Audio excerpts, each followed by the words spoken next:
in the barn, you managed to get some sleep. There was a goat in the barn, and you've made yourselves comfortable in some hay. You wake to the bang of the barn doors opening. Morning. Oh, look. Bess has taken a liking to you. Gillian has come in and announced, seeing the large goat has nestled in between the three of you as you've been sleeping. Oh. Good morning, Gillian. And, oh, God, what's that smell? Well, we are in a barn. Oh, yes. Bess hasn't had a bit of a bath for a while, but she seems to have taken a liking. Look, she seems to be quite comfortable sat with you. She's awake with her head up and is just looking at Gillian expectingly. Ozmeros is still snoring. I lean across the goat and poke him awake. Here, make a... Hey, what's it? Ah! Don't do that. I was just enjoying my slumber. I didn't need this. As you start to wake up, you can see the sun creeping up in the sky through the open doors. The smell of early morning and straw is thick in the air. During the night, the wind howled outside and the barn creaked, but it was dry and warm despite the weather, leaving you feeling well rested today. Well, I stand up and dust off the straw. Bits of straw and dust sort of blow up around you as you try and clear yourself off. Here, the butcher hands you a stack of food on a plate. You can see bread, eggs, and some slices of meat. Oh wow! Is this for me or for us? It's for the lot of you. My missus thought you might want some breakfast. Oh, and he plonks down a large pail of water with a ladle inside it. You should have something to drink as well. Oh, thank you. Amazing. Oh, it's most kind of you. Did you sleep all right? For a barn, it was brilliant, yes. Good to hear. I'm, Closed my eyes, and I woke up to a goat. I think I slept all right. I bet she kept you nice and warm. Perhaps it's the horns. Ozmeros just squints at you. I shrug and offer out the plate of food, snagging something off of it as I go. But now I'm going to need to start some work in a minute. But if you was looking for some more coin, I've heard Lark Dane needs a little help. Lark Dane? Who's that? Oh, he's a halfling who lives in the village. He's looking to hire some people to help him out. Ah, one of the short folk. Yes, he's a decent enough fella. He's looking after his mother. What say you, lads? Sounds like a plan to me. Oh. No, don't rush yourselves. You have some breakfast and set off when you're ready. But I'll be in the workshop and the missus is in the house, if you need anything before you leave. We'll make sure to come and say our thanks to Josie. I shall eat some breakfast. Gillian leaves you to it. I grab a couple of things from the plate and scoff them, and then Ozmeros just stands up, grabs the sword out, and just starts practicing with it. With your practicing, what exactly are you doing practice-wise? I'm just, it's been because he's been hovering around the town for a little while and hasn't, and has only just got the weapon again from yesterday. Just needed to stretch his limbs a bit and get used to holding a sword again after a little while. Okay, you'll notice the goat sort of wandering around you, not too bothered by you swinging it, but she has got quite decent-sized horns that you might need to watch out for. Well, how's the heft? Not bad. I mean, judging by the size of this, I don't think it came from the goblins, but I'll take what I can get in any case. Well, better than nothing. Absolutely. We're all a step further than yesterday, that's for sure. What do you say, Kaelen? Yeah, I mean, I'm ready to head out once we're done eating and go see if they need help. Fair.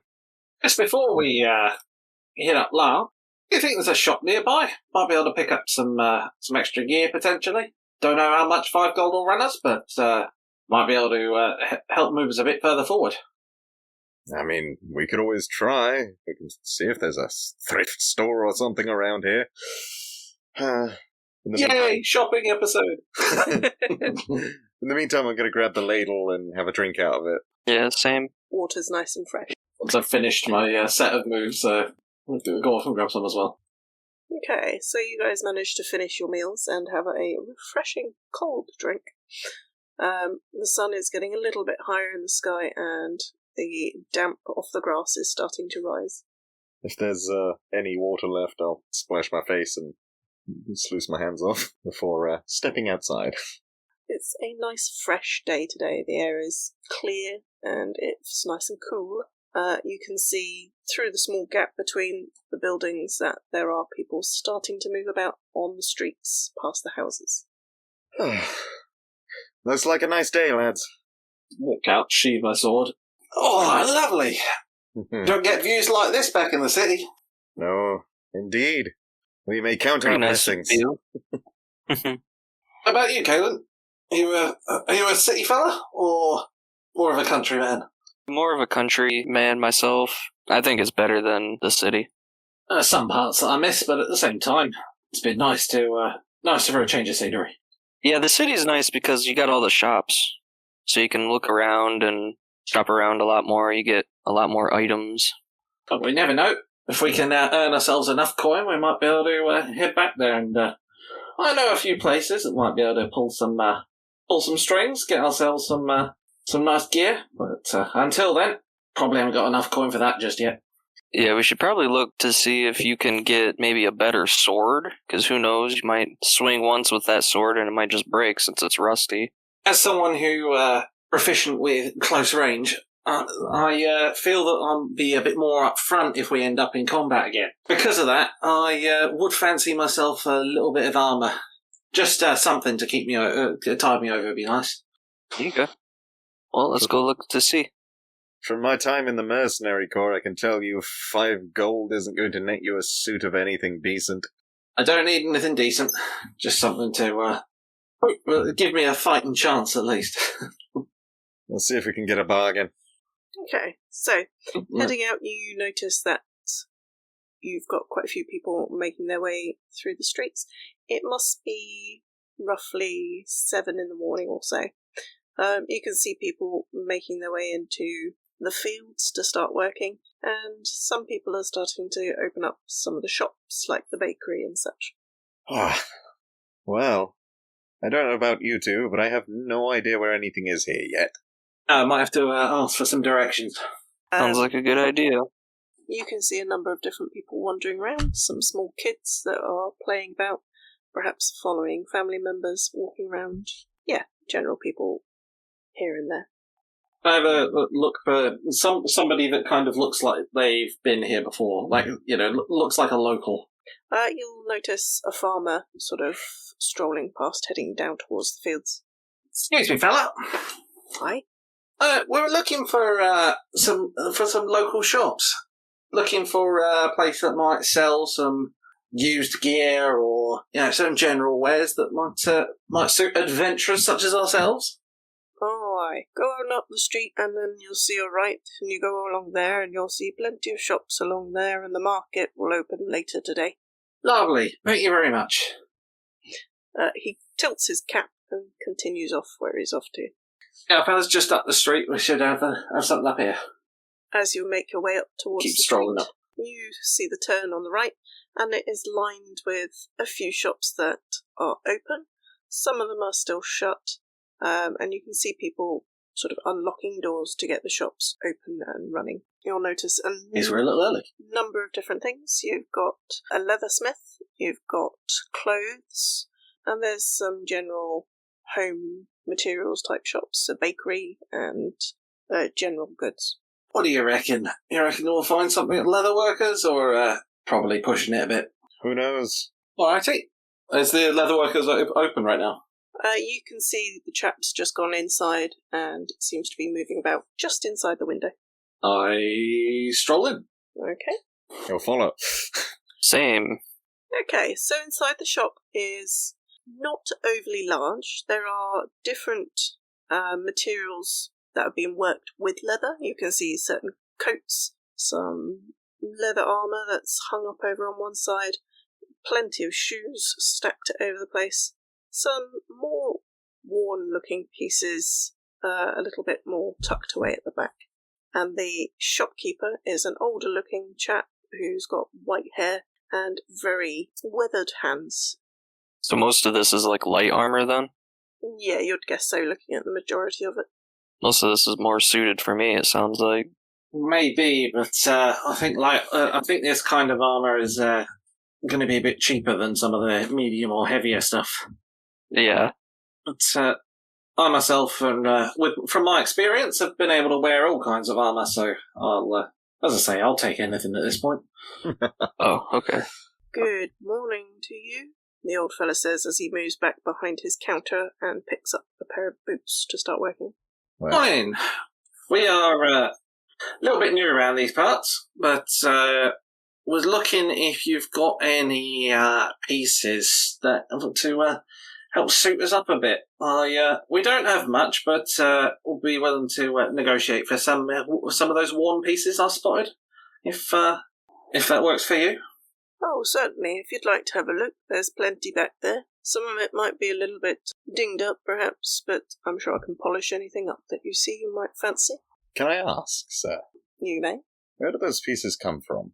Well, many of the adventurers who come through tend to need a change of materials or gear, so they stop in, either changing up or going along to the smith and seeing if they can swap for something a bit stronger. Ah, exchange and payment. Yeah, Ozmeros is just wandering around, just looking at some pieces. Yeah, Kaelen, do you need something as well? Like a nice cloak, maybe. Give a little bit of armor, but I don't necessarily really need it this instant. I'm happy to wait. Do it yourself. Just start going up and down. I'd like to look for a piece that I think I might be able to get away with buying for 5 gold or 5 gold plus a favour or something. Okay. Make a perception check then, first of all. Oh, not my strongest. That's a 9.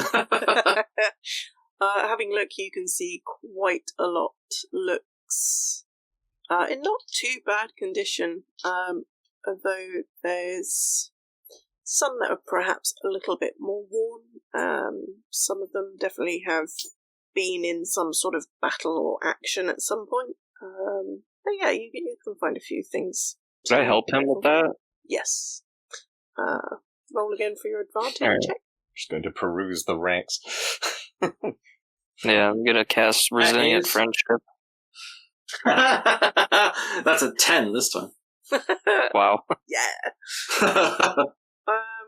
Kaelen starts to help search through some of these bits. Again, finding the same sort of things, quite good condition for the most part. Oh, I pick out one of those pieces and stroll up to the shopkeep. So, how much would this piece fetch me? That one, he takes it off you and starts to turn it over in his hands as he explores it.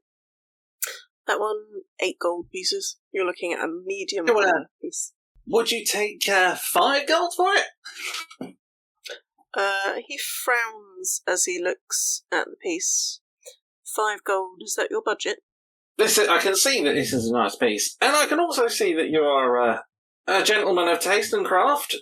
I could do 5 gold and offer a favour if you've got anything that needs doing. Favour? Now, if you'd be able to acquire some leather, some decent hide, perhaps I might be able to work the price down a little. Fabulous. I can have a look at that. Ozmeros is just pondering to himself. I wonder if Gillian's stripped down all that venison yet. Oh wait, no, he sells the leather. He actually mentioned he sells the offcuts, doesn't he? I can't remember if we said anything about hide, did we? Yeah. Okay. I think he said that. I think he portioned out some meat and then the rest he sold off. I think. Yeah. Well, is there any chance that I could take this piece for 5 gold and bring you the leather afterwards? It would make it a little bit easier on the hunt if I've got some protection to do so. I don't know if there's anything that I could leave you as a promise that will come back with it. Initially, when you said that, his expression did look a little wary, but now you said that you'll leave something, he looks a little bit more inclined. Can you roll a persuasion as well, please? 13. Not great rolls. Can I help by stepping up and saying, if it helps at all, sir, this man is under the watchful eye of a cleric of Helm. You'll see the shopkeeper give you a quick glance. It's not a rude, it's just a sort of assessing look you gather from him. I smile back. I suppose it's early morning. If you can bring me back something before, let's be reasonable and say tomorrow evening.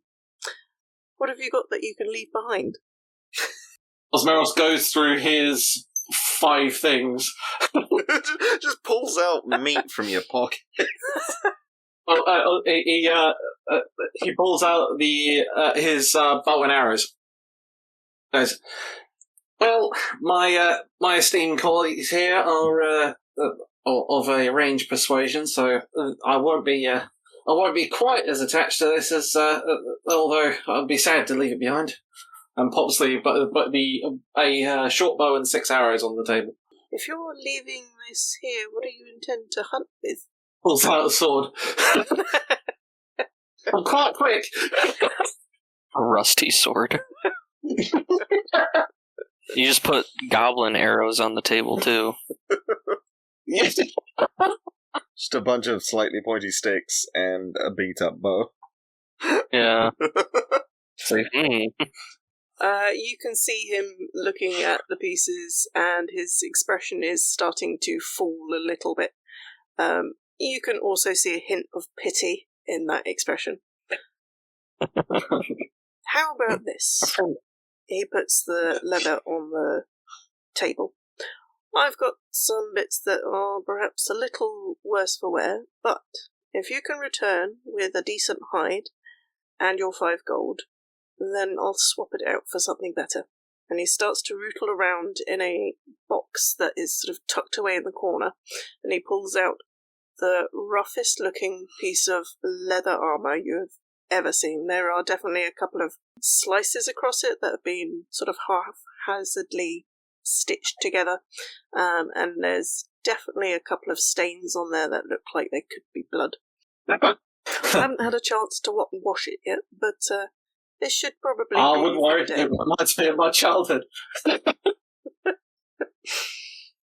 Ozmeros has genuinely got like a big smile on his face. He's thrilled with it. Leave me 3 gold coins as a promise that you'll return to swap out, and you can use this for the day. Is that all right with you, Roan? I know you're currently our treasurer. Are you sure about this, Ozmeros? We could I just think wait so. to get, like, some more coin to get something better. Because how much do you think that's going to sell for? Probably not 5 gold. Which part? What, the new piece? Yeah. The new piece is in good condition. For By the... the way, Ozmeros is completely leather. blinded from his perception check earlier, so he thinks it's like one of the best pieces ever. Oh. Definitely, I don't know, up to you, I guess. Fine. I Fabulous. pull 3 gold out and put it down on the counter. They grab the beaten up leather and jam it on. I don't even wash it.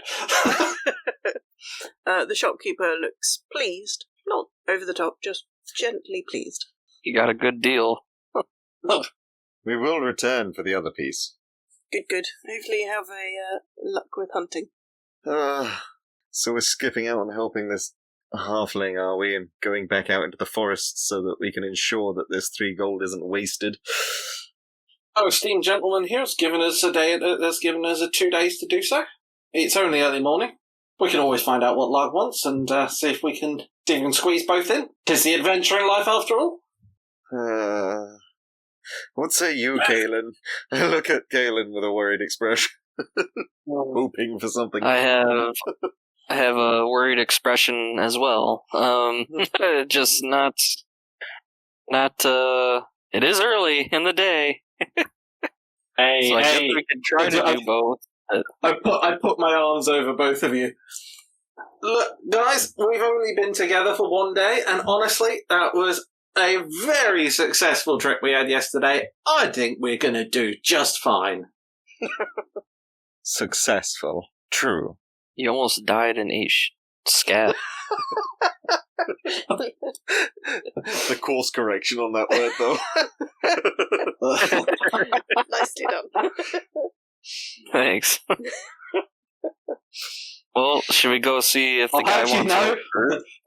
I'll have you know I was foraging. Yeah, foraging? Maybe for mushrooms, I guess.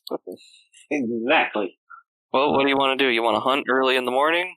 Deer do tend to hang out in the mornings more. Well, excuse me, fella. You know where a gentleman named Lark might be? Lark? Oh, yes, Lark. He'll either be in one of the taverns or he'll be in his inn. If you go to Clifton Fox, he might be there, or he's been trying to find some help to sort out a problem he's got. Clifton Fox, you say? Yes, the Clifton Fox. The Clifton Fox. Right, we'll stop by his inn, see if we can find out what Lark, and also be on our merry way. Oh, and before we do Back forget soon. to ask, your name, sir? Jarl Thorpe. Jarl. Jarl. What? A strong name, sir. Good day. And, happy hunting. Well, Ozmeros just is sticking out. What's your armor class now with that leather armor you got? beaten. Turns out it just doesn't go up by any. Doesn't go up by any. Your AC is +0. -2, it tangles you off.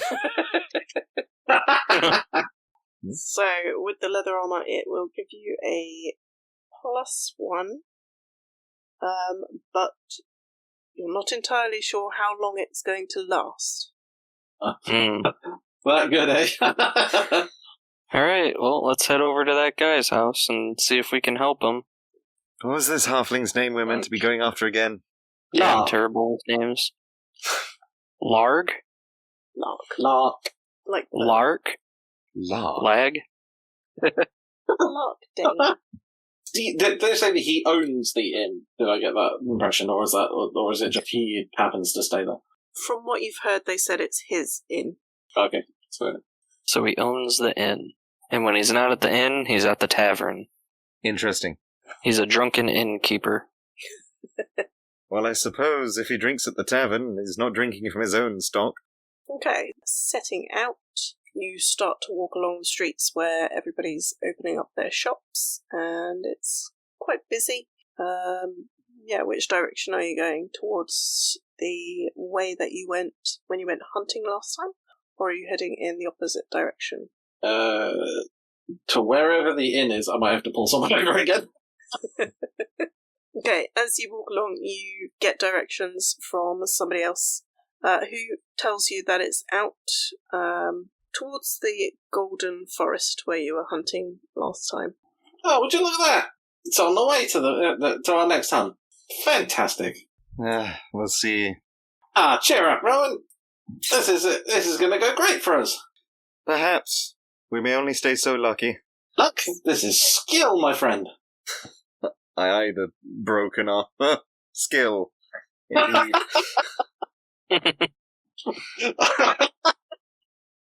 Sorry, I'm just picturing me just in beat up armor with a rusty sword being like, I've got this. The arrogance and confidence is going to pay off. I think if another one of those Alright. arrows comes your way, I'm not sure it's going to do much. Yeah. Every little helps. That's what I learned when I was on the streets. You make your way along and find the Clifton Fox Inn. It's quite a tidy-looking building, whereas a lot of the places here are starting to improve. This one's obviously had some work done. There's a stable joining the building, and a neat little garden that's filled with blooming wildflowers, and the little old lady, halfling, who is pottering about the garden. I guess this is the place. I suppose so. Madame Dane, I presume? She continues to potter about. She doesn't seem to have noticed. Do you think she's being rude, or is she deaf? Excuse me, ma'am. Kaelen, if you've moved a little closer, she'll sort of turn and suddenly do a little jump, as if she's only just noticed you. Oh, hello, my dear. Oh, sorry, didn't mean to scare you there. He scares you too. Yeah, we were wanting to ask you a few questions. Oh, are you looking to stay? I forgot. I shake my head at Kaelen, like, no. I forgot the question that I was supposed to ask. You're looking for Lark. I think that's his mother. I couldn't remember his name. Lark Dane. Start writing things down. Luck Dane? Lark. Oh, Lark. Okay. You know, the old lady's meant to be the deaf one. I'm the deaf one. Even though I have big ears. She looks up at you and sort of squints as if she can't quite understand what you're saying. Are you looking for my son? If your son is Lark Dane, yes. Oh, yes. No, he's inside if you're looking for him. Blessings of Helm upon you. I just hurry off immediately. Hey, you hear her say as you scurry off. As Kaelen and Roan walk off, I just walk up to the old lady and I go, "He scares me too," and then walk off. You'll feel her watching you walk away. If you were to, should look a little bit puzzled. So, as you make it up to the door is unlocked. You do go in, and you can hear somebody talking from one of the rooms inside. It's a nice building. It's well kept. Some of the furniture looks quite well worn, but well polished at the same time. I clear my throat. I demand to speak to the manager. A small, well-dressed halfling appears from behind where one of the walls curves round and the room goes into a different section. He looks a little bit flustered as he looks around. Oh, morning. Are you here to book a room? What? Absolutely not. Oh, can I help you? I think that we're meant to try and help you, actually. Gilligan the Butcher has sent us over, said you, had some troubles. He immediately changes his demeanour and looks completely relieved and quite excited to see you. Oh, wonderful. Oh, excellent. Yes, I've been looking for some help and had a little trouble. Are you adventurous? He looks at you up and down as if not quite sure whether you are or not. Well, sir... Ozmeros steps forward with hands on the hips, going, "We are adventurers." He looks slightly doubtful, but it doesn't linger long. You just look up and down, and all you see is this beaten leather covered slightly in stained old blood, a rusted sword, and a proud-looking blue tiefling. I sort of slightly block his vision by stepping between. We're adventurers, perhaps, depending on what your trouble is. Right. We're just starting out. Let me explain the situation. My mother's old house. There's a little cottage on the edge of the village. I'm looking to start hiring it out to adventurers, as more of you lot seem to be coming into the village. However, there seems to be a little problem with the house, and I can't seem to find out what it is. The adventurers, the few that have agreed to come and have a look, can't find anything, but there seems to be strange things going on in there. I'm fairly sure that it's haunted. For someone to become haunted? Yeah. I looked at Kaelen. What do you know? Well, did someone pass in the building? Like, pass away? My father passed away in there some years ago. My mother seems to think it's nothing of importance, but then she's a little deaf, and I don't think she'd notice if anything was going on in the house anyway. I nudge Ozmeros. Little. How long did sightings of the ghosts, like, when did they start? Well, no one's actually seen the ghost. There's just things get moved and go bump. And, well, I've noticed they go bump. My mother probably wouldn't, but there's something a little odd with the place. I nudge Ozmeros again. Like, do you think it's just a small haunting? Wait, can I roll something to see whether I burst out laughing or not? Yeah, that'll probably be a wisdom check, I'd say. Alright. 10 out of 10, my +0 to wisdom, let's go! That's a 3! Oh no, you cannot hold that in. As you burst out laughing, are you doing that nice and open, or are you trying to turn around and pretend you're not? I thoroughly failed that wisdom check. That was a 4. That was it. You'll notice the halfling turns to you. It might be funny to you, but it's putting people off wanting to stay there. Oh, no, sir, don't worry. It was just a little joke between friends. He looks at you. Let's see if he picks up on that. Oh my god. He sort of looked politely between you. Well, the problem is I've tried to have somebody come in and decorate the place, and he ran off. He wouldn't come back. He sweared he wouldn't go back in there. It took a while to get some sense out of the man. Is it being violent towards them, or is it just moving things around? From what he said, it was moving things. He didn't seem to be injured, just frightened, really. Well, for an agreement, we can have a look for you and see if we can spot anything in there. Obviously for a price. Can't do it for free. Of course not. I didn't expect you to. I'm willing to give you 10 gold pieces if you can get that house cleared out. Okay. That's no small amount. I've had trouble. Yeah, 10 gold pieces. I've had many adventurers come in, and now people are they're too busy going to that dungeon, they don't even stop in to have a look. And those that say they will go off to the dungeon, I haven't seen them since. Well, you see, that's why we're not currently in the dungeon. Yes, I understand that. Risky business and all. Okay. Well, then, that might save us the effort of needing to get some extra leather, potentially. Would you mind if I added a small addendum to your clause there, sir? And what would it be? A night, here, on top of the 10. Oh, We'll yes. only take up one room between us. Yes, if you can do it, certainly. Perfect. Thank you. When would you be ready? Would you be available now? Well, let's say... We do have to that deer, don't we? Yes, we do need to go hunting, but I don't suppose you know much about the fauna around here. You don't happen to have a spare leather piece, do you? Spare leather? Yeah. Not really something I keep in stock, I'm afraid. Okay. Just thought I'd ask. I rolled to see if I know anything about deer, and I think the answer's going to be no. So a nature check, then? Nature or survival it would be usually. Animal handling is directly handling. Oh, really? Yeah. Well, I wouldn't worry too much, because animal handling is +0, nature is +0, and survival is +0, so... Take your roll. Take your pick.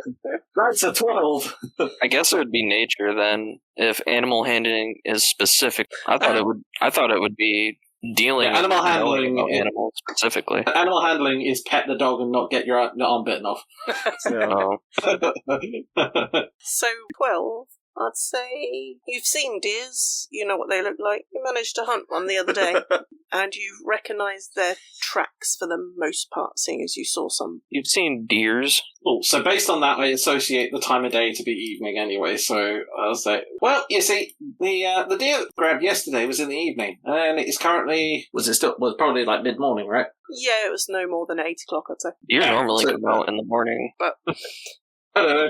I just associated it with the evening. and as Ozmeros doesn't really know too much about deers, as it seems. In all fairness, the difference in prices currently, if we deal with this gentleman's issues, we get far more of a prize. Yeah, let's deal with this person's issues first, and then if we have time later, we'll hunt the deer in the evening. No complaints from me. So, are you available right now, then? Correct. I would say so. You have the full attention of a cleric of Helm. Lovely, follow me. And he heads straight out the door and starts to lead you away. He gives his mother sort of a, I'll be back in a minute. She doesn't seem to turn around. I very much doubt she heard him at all. As he starts to lead you back through the village. He takes you through several streets until you find that you're going down paths where some of the properties are looking less well kept and a little bit run down. Do you know what makes it more active? Like, walking around in there? Like, what makes the ghost more active? Yes, it's usually when people are in the building, as far as I know. Nobody seems to notice anything passing by, but my father bought it from humans, a human farmer, when we moved here. It's a little too big for her to manage these days. Okay. Blue Meadow Cottage is situated on the edge of the village in a quiet little location with equally run-down properties around it. The building has a nice whitewash finish to it and a thatched roof. Next to it is a large meadow with blue long grass, and a small wood is next to that. You can see through the meadow to the valley surrounding the area. It's got a nice scenic looking view. The garden of the cottage is extremely overrun with weeds and plants, which seem to be trying to kill off the wildflowers that were growing in there. The building itself is quite run down with sort of a few broken windows, dark-looking windows, and flaking paint off the walls. How big is the floor space of this home? From the outside, you can see that it was described as a human building. It's an old farmhouse. It's got reasonably decent floor space, possibly 2 stories as well if it goes up into the loft. Okay. Well, isn't this quaint? Ozmeros sort of just starts skulking about a bit to have a look around. Okay. Did we walk in? Are we in it now? Or we're just walking around the building? I was skulking around the outside, just to see if there's anything I can see. Like, is there anything around the outside? Is there something that could have broken in from the outside? Is it definitely a ghost? As you look around the gloomy sort of exterior of the building, where kind of worn down, you can see that a few of the windows have been broken and that the door is slightly ajar, as if daring you to enter. Oh, I want to enter. No time like the present. Yeah.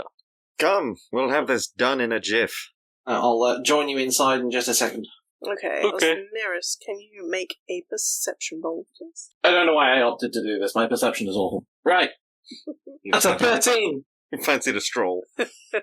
Yeah. You make your way around the building. It's not overly secure because of the broken windows. The windows are still shut, however. You'll notice that there is a chimney, possible way of entry. There is a lot of overgrown, brambly type plants taking over this small garden, and it's not really obvious anywhere else in other than the broken windows and the slightly open door. So everywhere. They could get in anywhere. Pretty much. Yep. Alright. I too will do a perception check, but inside the building. Okay.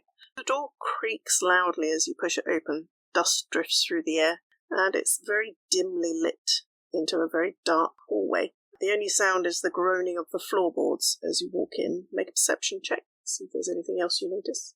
Rolled a 19. Oh wait, 19, 20, 21. 21. Got 21. 19. Okay. Roan, as you wander in behind Kaelen, Roan, you get mildly distracted by some bits on the floor, but they are unusual markings. And Kaelen, you notice as you wander about that there are signs that furniture have been moved and there's odd dents. Looking closer at the dents in the walls, they are definitely signs that something weapon-wise has been caught or chipped at some of the wall in here. Oh, okay. So like a fight? Possibly. Come check these markings, Kaelen. Mean anything to you? They are definitely scrapes of some kind, as if something's being dragged. Can I do an investigation to see if I can tell what it was from, or what it was? Or where it's going. 16. You would definitely tell that these are markings from some large piece of furniture, and also there's a few markings where somebody has been likely dragged out of the building. There is what looks like the end of a sword that's been dragged along, as well as the edges of somebody's boots with perhaps spurs that's caught the wooden floor. So is there someone squatting in here? Well, if someone wanted to get in, they've got a choice from every corner of this building. Considering that the front door was left open, I don't think any corner was needed. Well, very true, but there's no guarantee it was a ghost, because anything could get in here. So if you guys put your markers in the entry... We look like cards. I like it. Yeah, it looks cool. Okay. So, you've made your way in. It's dusty, dark, and grim. And it looks like there was drag marks and stuff. I catch Ozmeros up to speed. Okay. Scrapes. Interesting. So you'll see that the corridor leads down, and there are a few doors leading off into different rooms. They are mostly shut from what you can see. You can hear the creaking as you walk along the floorboards, and you hear an odd sort of clicking sound coming from one of the rooms that's near the entrance. In this room. That's the one. Let me check first. Good idea. In my armour, I can withstand anything, I can. Take a peer in the room. Ozmeros, you look into the room. At first glance, you can see that there is a sofa tucked away in the room that has been repaired. There are some stitched patches over it, and there are a few scratches in it that are still not repaired. There is a sooty and somewhat messy fireplace in the room. There's pictures on the walls, and the windows are thick with grime and cobwebs. One of the windows has been smashed, allowing a breeze to stir the curtains. Must have been the wind. Yeah, I'd like to have a look around. Can I hear it? You do hear a little bit of a scuffling sound. Make an investigation check. Investigation 12. Okay, having a look around the room, it's clearly been used, and there are bits of furniture sort of left in odd places. You suddenly hear the picture moving on the wall. You hear it and turn to then see the picture move. Now hanging at a slightly odd angle. It's a painting of the valley outside. Oh, isn't that weird? So I heard it shift. Yeah, you heard it, and as you turned, you managed to catch a glimpse of it sort of shifting to the side. Oh, that won't do. I walk up to it and straighten it. As you straighten it, you notice a little signature in the corner, which is T. Dane. Along the edges of the ceiling, as you straighten this painting up, you can see a sort of dark, liquidy ooze. Yeah, that doesn't look right. Seen anything like this before? I just let him point up at the ceiling. Wow. I kind of continue on a little bit. Can I peer into this room? Give me a second just to let them have a look in this room, and then I shall come along to Kaelen. Roan, as you go and have a look over Ozmeros' shoulder, you'll see this sort of dark, oozy stuff leaking from the top of the ceiling. The picture gives a slight shudder and then drops, hitting the floor with a heavy thud. I just put that back up. You straighten it up and it looks neat back in its place on the wall. I'm just going to stay in this room and keep putting this picture back. Interesting. The picture keeps going back on the wall or coming off of the wall? It keeps moving, and then it's moved once, then fell off, and every time I straightened it and then put it back on the wall. Oh. Is the ooze dripping, or is it just there? It's very slowly trickling down the wall. Poke it with your sword. Yeah. I poke it with my sword. You press the sword tip up towards the black substance that's creeping down the wall. You pull it back, it leaves like a stringy, globbish material, and you have some of it on the end of your sword now. Wow. Yeah. That happened. I turn and leave the room. I was just going to say, just before I leave, I just ray of frost along the edge of the wall to try and get rid of it. Okay, so you cast an oozy-like substance, starts to go white as it hardens up at the top on the ceiling there. There we go. I'll hold it at bay for a bit. And then wander out. Meanwhile, in the other room... Kaelen, found. you open the door into a bathroom. There is a pot there for the toilet and a large tub for the bath. The window is a bit grimy, but it's intact, allowing a little bit of light into the room. Alright, can I do an investigation? You can, go for it. 9. Okay, so you have a look around the room. It seems pretty tidy despite it having sort of a dusty interior. You do hear a very soft scraping sound coming from the room out of here, so from another nearby room. Okay. Alright. I guess I'll go right next door and check the room across the way. You go into this next room. This room has a broken window and the light is coming in. It seems to be some sort of study or office. There's a small table and chair in the corner, and there's a shelf with some painting materials and some sort of natural bits that perhaps been collected, and some family paintings that are in small frames on this shelf. Person must have been a painter or something. Can I do an investigation check? Yep, go for it. Alright. 19. Having a look around, you find that there is a thick layer of dust on everything in here. There looks like there's been some sort of animal come in through the window as you find small paw prints, but they seem to leave back out again as if something's not really taken their interest and they've gotten out. There is a little bit of fur, so grey tufts of fur on the broken window, and it definitely looks like something tried to either get stuck and rush out, or like it was scared out of here quickly and wasn't too carefully about how it got out. Can I investigate it? Yeah, a nature check for me. See if you can figure out what this is from. Okay, so... Hey, Kaelen, what'd you find? I rolled an 18. Okay, having a look at the fluff as Ozmeros comes in. So Ozmeros, you'll see Kaelen over by the window picking up a little bit of grey fluff. You also notice there is a strange sort of oily black substance on one end of this fur. Okay. Do I know what the fur is? Like what it's from? You can tell that it's definitely a squirrel. A squirrel? Okay. Tail hairs off of a squirrel.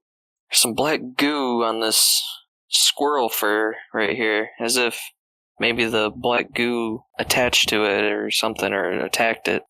Is there any more in this room? The room I was just in by the painting was also covered in this black goo, but that was coming from the corners. Nope, just on the squirrel fur. What's inside the desk? Can I check the desk? You can. You open up the desk, and you'll notice underneath the desk, as you go to do so, that there is some more of this strange dark substance on the floor in the corners. As you go under her to have a look, you notice something dark scuttle out from the corner of underneath the desk, as if it's trying to hide from you. Can I try to, spot it? Yeah, you notice that it goes under the bit that's hidden, and you'll go in to have a look. What are you going to do exactly to have a look in there? So I want to see if I can recognize what it is. Okay, make a perception check under here. 21. 21.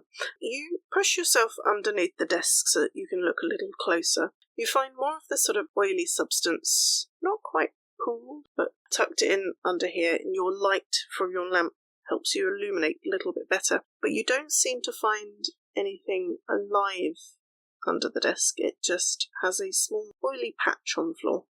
Okay. Do I know where the thing scurried off to? Having a look around, you don't actually see any sign of where it's gone. Alright, looks like there's just this oily patch that's down here that you've seen in the other room. Well, whatever it is, wherever that came from, I'm assuming something ran through it. I think we might be finding what we need upstairs. Hey, Roan, Probably. have you found anything? Yeah. I shake my head and dip through into the room to the left of me. Here you'll find that it's a storage room. There seems to be some goods, food that have been sealed away in barrels. You'll notice that some of the containers are broken into. There's some with holes in, and some that are open with crumbs scattered around. And the small barrel that's up on the table has definitely been opened, and there's a liquid on the floor from the barrel. Ugh. I cover my nose and mouth with one hand. Rotten food, it seems. Ye gods. Gross. If you want to investigate that yourself, you may.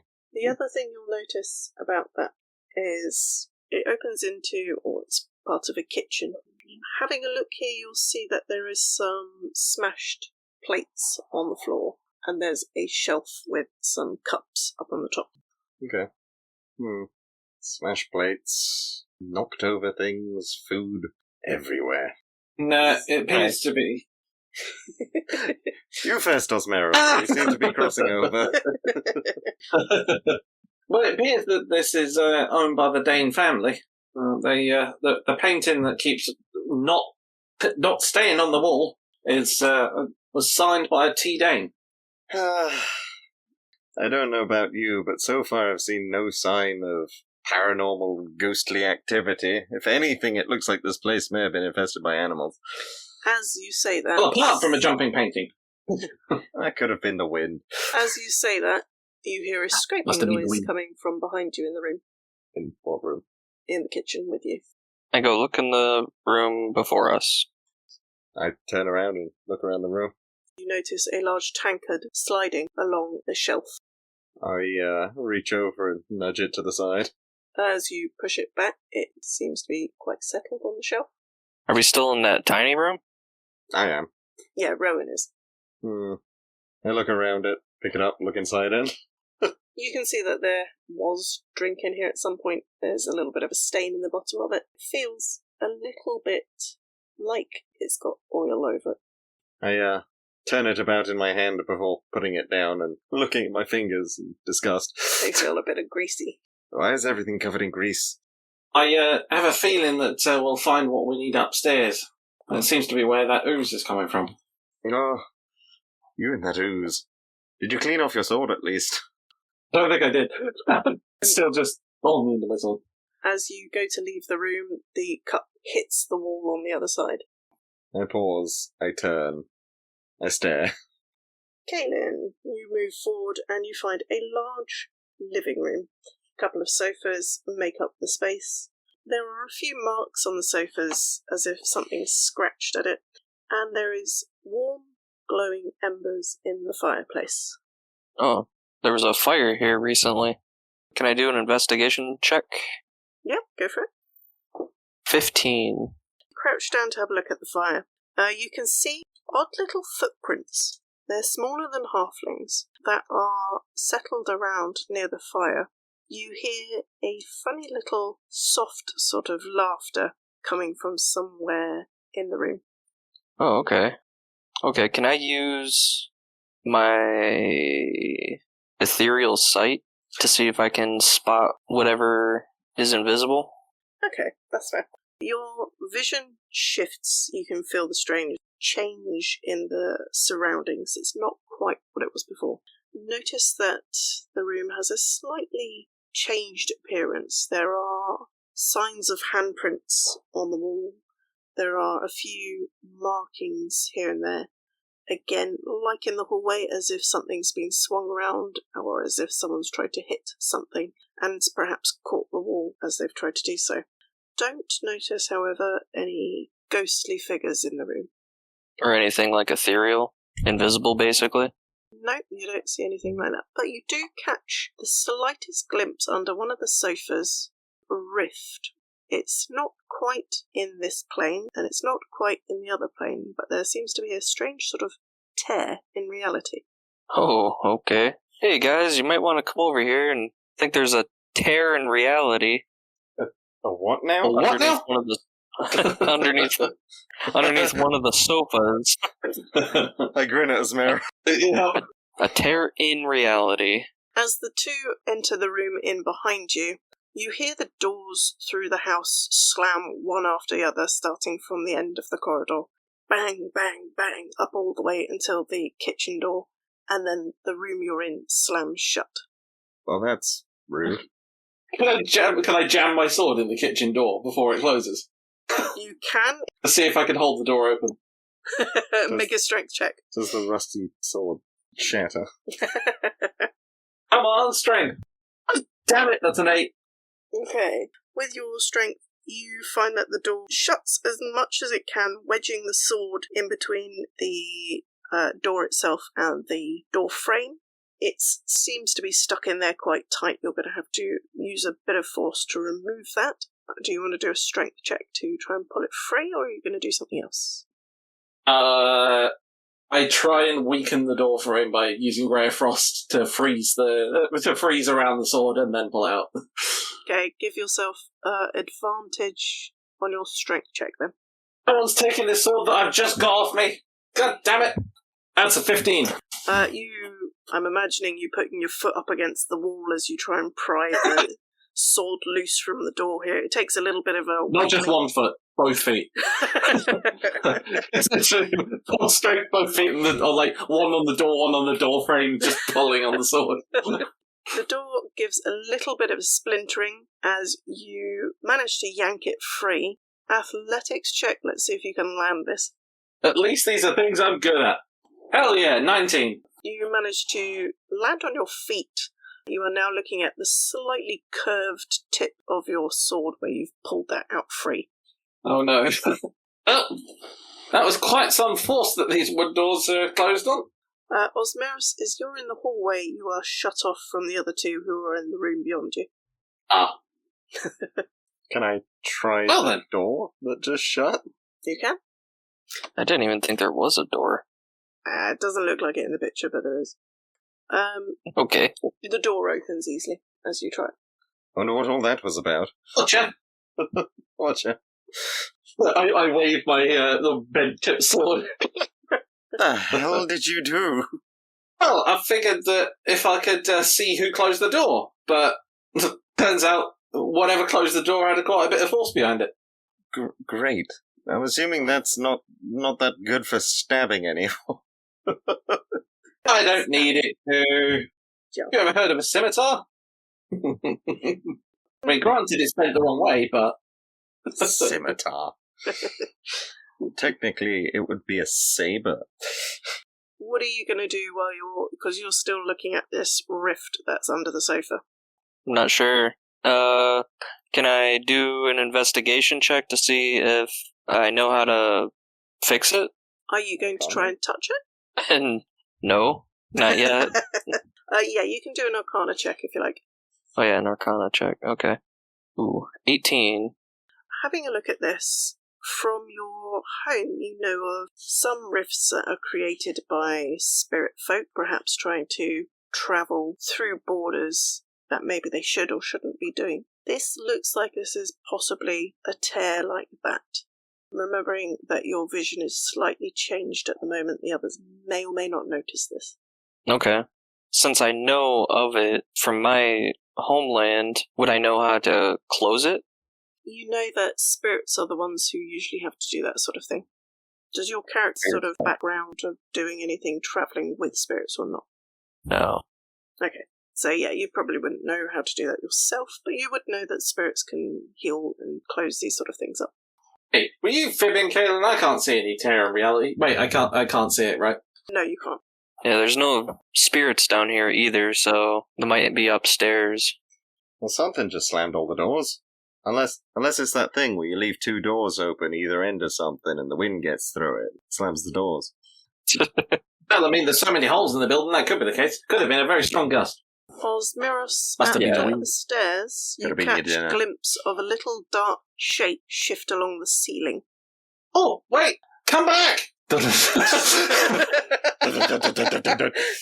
up the stairs, you notice some more of that strange black ooze seeping in from the top of the ceiling. Not you again, Ray of Frost. I'll chase after Ozmeros after seeing the fast movement. Alright, fine, I'll come. At least I know where the rift is at. I mean, you can stay down there if you think you're more useful there, but it's up to you. It's kind of cramped on this stairwell. Move it, Ozmeros. Hold on. I finished a ray of frosting the ooze that I spotted. You can hear a odd tapping sound coming up from the stairs above you, Ozmeros, as you're freezing that bit of gooey stuff at the top of the ceiling. I've been around this house, and I haven't spotted anyone, so you must be up here. What's going on? You hear laughing coming from somewhere in the room beyond. I didn't tell a joke, did I? I didn't think I was that funny. Could always be that thing on your neck, Ozmeros.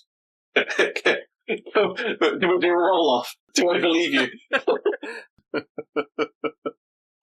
Deception versus... Wisdom, I'd say. That's a 10. Roan? What am I doing? Deception. I've got a +0. But I rolled a 16 anyway. Okay. Well, it wasn't really a deception I was going for. I panicked and just started grabbing at my neck. Hang on my neck. Never mind. Rowan, you notice something catch the corner of her eye, a dark shape on the ceiling. I point at it directly. Cease! You hear a small little scurries off into the other room. Oh, the hell was that? Also, the thing on your neck that could be funny was your head, Ozmeros. Don't worry about it. I pushed past into the room. Well, I should have seen that one coming. Can I have everyone roll That's a fine. perception check? Oh, not bad. For once. That's a 19. I also rolled a 19. I got a 23. As the three of you bundle up into the top of this room, it's quite cramped. There is another fireplace with a little bit more of an actual fire going in this one. There's bits of sticks and wood.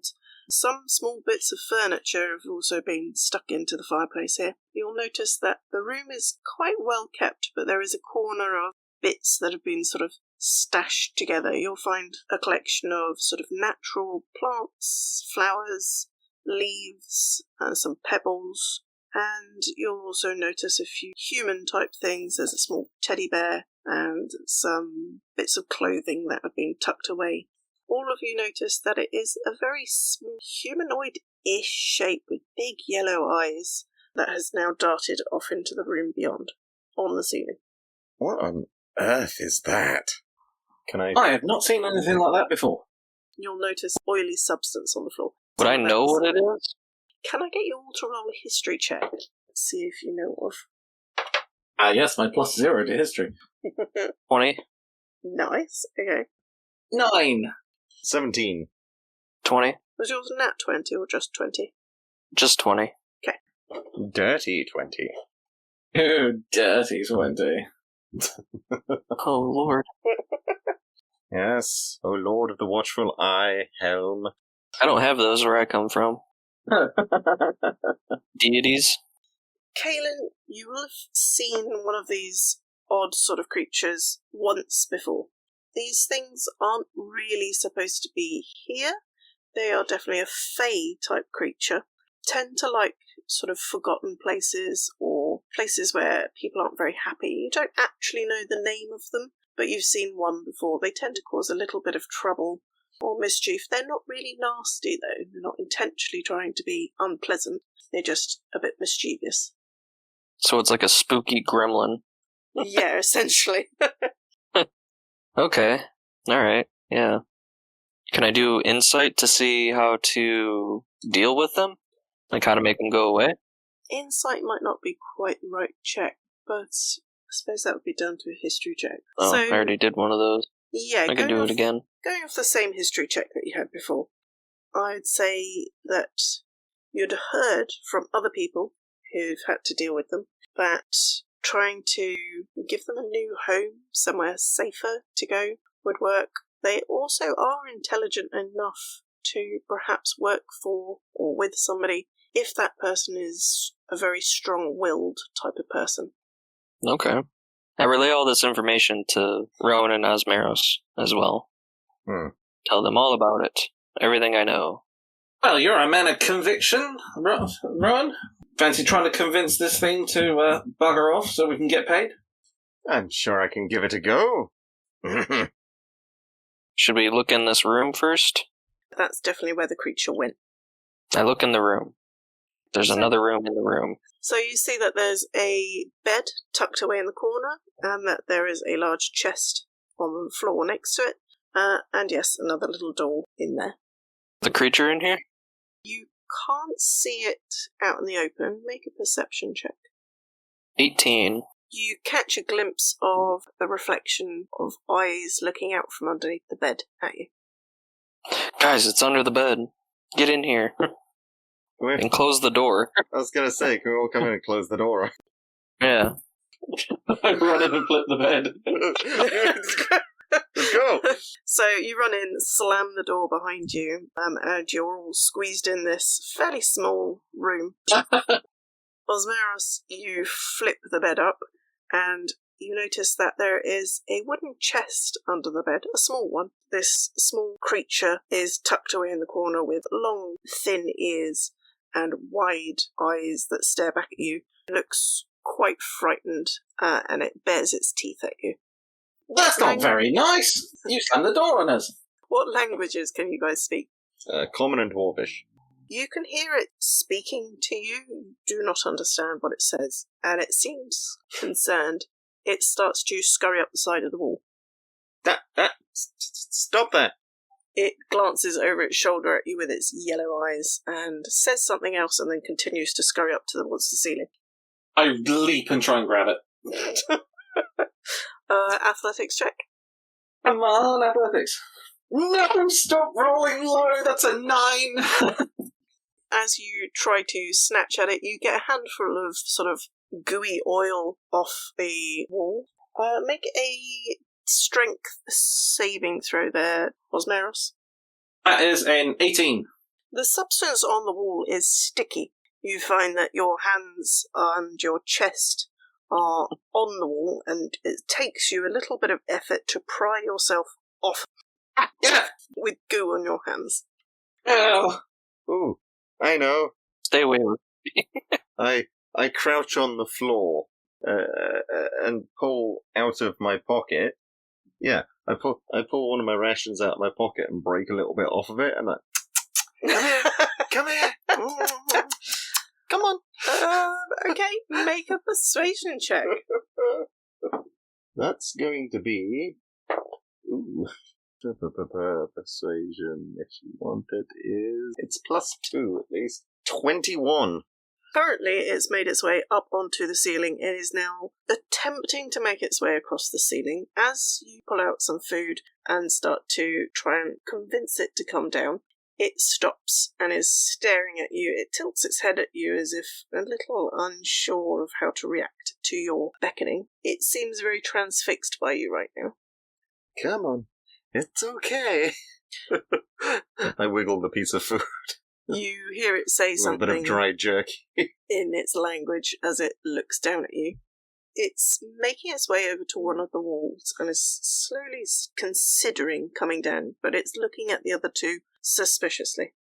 I think maybe if you two back off, I might get this. Okay. Hey, Kaelen. You Yes? get off on the right foot. Have a hug. Oh, no thanks. You stay away from me.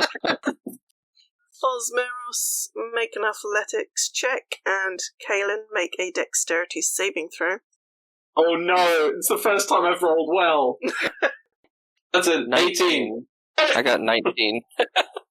Just. Ozmeros goes to... Oh wait, no. Wait. Did you say athletics? Yeah? That's a dirty 20. Oh. I thought you said strength. So, Kaelen, as you move into the room, Ozmeros says he's going to give you a hug. You go to dodge out of the way, and as you move out of the way, Ozmeros follows behind you and gives you a nice big hug from behind with sticky black goo. Wow, thanks. Oh, it's good to meet you. I'm glad we got teamed up, Kaelen. I'm starting to regret this. Does this mean you're not quite as scared of him anymore? Just testing boundaries. I cast Eldritch Blast. Wait. You're watching the creature on the wall. It glances at you. You see it sort of shift. Its body slips through and out of sight. Beside you, it suddenly re-emerges as if it's come out from the floor. It looks up at you with its big yellow eyes and holds its hands out to you. I place the tidbit into its hands. It sits down and starts to eat. I spend some time to try to get the goo off with some of the stuff in the room. You've managed to scrape some of it off of your hands. You're aware that there is definitely some of it on your cloak. I take my cloak off to get it off. Sitting down in the room, you take a little while. It takes a bit of effort to get this gooey substance off, and it sticks to anything else that you happen to have used to scrape it off. But you do manage to successfully remove it after a while. Good. Now you stay away from me. Well, So I said just chuckling to it in the corner. How's it going in there, Roan? I'm not sure. It's sat with me. It's happily eating. Nom nom nom. I can't help Oh, try and grab oh, this thing. It's going to not be happy. Didn't Kaelen say that they appreciate strong-willed people? Maybe it'll follow you. Mayhaps. It's finished its mouthful. It says something to you and holds its hand open again. More. I gesture between it and myself. and then point to the door, and then shake my ration. It follows your fingers and your gestures, and points at the door, says something to you. I shake the ration at it, get up and walk out. You'll see Roan appear into the room, and behind it is the little creature that is following it with sort of curious eyes. It sort of stops at the door and looks between everybody out in the room. Ozmeros is facing away, just warming his hands on the slightly burning fire. Still all sticky. Yep. I mean, it's just adding to this wonderful armor we got. Can you do like an intelligence check to see if we can like kind of makeshift figure out what it wants through hand gestures or something? Yeah, I'd go with intelligence on that. Insight. Well, Yes, it ain't gonna be me. You're right, insight would be better. Well, it ain't gonna be me because I have a 3. It's okay. 14. Okay. Ozmeros, you might as well do an insight as well. 15. Okay. You're not 100% sure as a group what this creature exactly wants, but you can tell as much that he's quite happy to have food. He pads over towards the little pile of things, and he seems to pick up a couple of bits of items that he sort of stuffs into the odd bits of fabric that he's wearing around his waist, and then he follows after Roan and puts his hand out again. I take his hand. It makes a sort of somewhat disgruntled sound and says something to you that you don't quite understand, but it looks at its palm and then up at you. I'm sorry, little one. I don't think it liked that. I gently pick it up and stuff another piece of jerky into its face. At first, as you pick it up, it starts to wriggle a little bit, and you feel your hands start to get that oily substance to it. As you hold the food out, it stops squirming, however, and takes it from you to put in its mouth. I skedaddle with the damn thing while I've got it distracted. Well, where are we taking this thing? Out at the very least. Hey, Kaelen, do you have any ideas of where it should go? Down the stairs and head out for the Maybe throw it into the yeah, yeet it into the tear. Rowan, hold up. Oh, I pause. What's up? You might want to throw it underneath this couch into this tear that I seen. Tear in reality. Yeah. Just kind of place it into there, throw it in there or something. Currently, anyone else having a look can't see this. It's only Kaelen who is able to see the tear. I guess I'll crouch down, put the little guy down, and point at whatever the hell Kaelen's pointing at. Okay. Yeah. As you point, he looks back at you. He gives you a little shrug, points at the tear, and then points it upstairs. I point up Points as well, upstairs. and then shrug again. He points at the hole in the rift that Kaelen can see, and then points upstairs and does a click of his fingers, and you'll see him point upstairs and click his fingers again. I think there's something else here. Ozmeros sprints upstairs. Ozmeros sprints upstairs. Can I look upstairs to see if there's another tear? Yeah, make a perception check up there. 21. 21. Having a look around, you do notice that there is another sort of odd rift. Looking through into this one, you can see that it leads into a different sort of natural area. You can see the same sort of amber-looking trees that you saw in the Golden Forest, and it sort of has a very earthy, natural scent that's even coming in with floral spilling into the space that you're in. Did you ever say what was inside the other one? Or no? Looking through the other one, it was a little bit too narrow to really make out a proper image. Well, I tell them what I seen, that it basically is in the forest. That must mean it teleports you to that forest. Maybe that's where it's from. Interesting. I mean, there were fey-like creatures in that forest, as we established yesterday. Yeah. Rowan, think we found another one up here! Yell down. Oh, in Helm's name. I trudge back up the stairs. Are you leaving the little guy down there to eat, or are you taking him with? I'm leaving him to eat. Okay. So they can't see the one upstairs? No. As they join to have a look at what You're seeing through the wall this strange little rift into a different place. As they peer at the wall, it is just a solid wall as far as they can tell. Where is this thing? I walk at the wall and just stick my hand on it. Touching the wall, you feel a slight sort of warmth from the wall, but it could just be where the fireplace has warmed up the wall as well. Hey, there's nothing here. I lean up against it. You'll notice the slight smell of flowers lingering around where you are against the wall. You did say there's a big old pile of natural flowery things anyway. Mm-hmm. There was something you said earlier, though. You said when the bed got flipped up, there was a small chest under it. Yes. Can I check it? You can. It's locked. What's the material? It's a heavy wooden chest with a cast iron lock. Cool. I don't have any lock picks, I don't have any. but I have 3 sleight of hand. Let me give it a shot. I attempt to use Ray of Frost to chill the lock and then break the lock off. I highly advise against this course of action. So, you cast Frost on the lock. What are you going to attempt to do to break it? All of the sword straight on the lock. Can you make a strength check for me? Come on, give me a good roll, damn it. Yeah! That's a 2 plus 4, so 6. You wiggle the sword in at where the lock is. You twist it, you pry at it, you fiddle about and whack it even quite hard. After a few minutes of doing this, the tip of the sword snaps off. You've lost about an inch off of that blade now. The tip of the sword is now on the floor, and the lock is still sealed shut. Oh, God.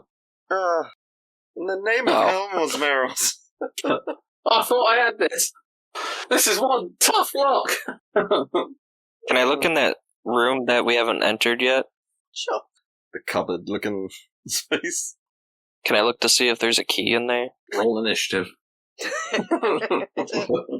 You open it up to find shelves. They look to have a few bits of fabric and clothes, but there's also some containers on the shelves, small pots and trinket containers. Out of interest, as I've broken the sword, does it have any downsides now? -1. Yeah, -1. Yeah, Oh. you'll be getting some minuses on that. Can I look to see inside of the little trinket jars and stuff? Okay, so you rummage through, having a look through the trinkets. You find a total of 3 silvers that have been sort of stashed away in these containers. And you find a key tucked away in a little box that's near the bottom of the shelf. Okay, I pocket the 3 silvers, and I try to use the key on the small chest.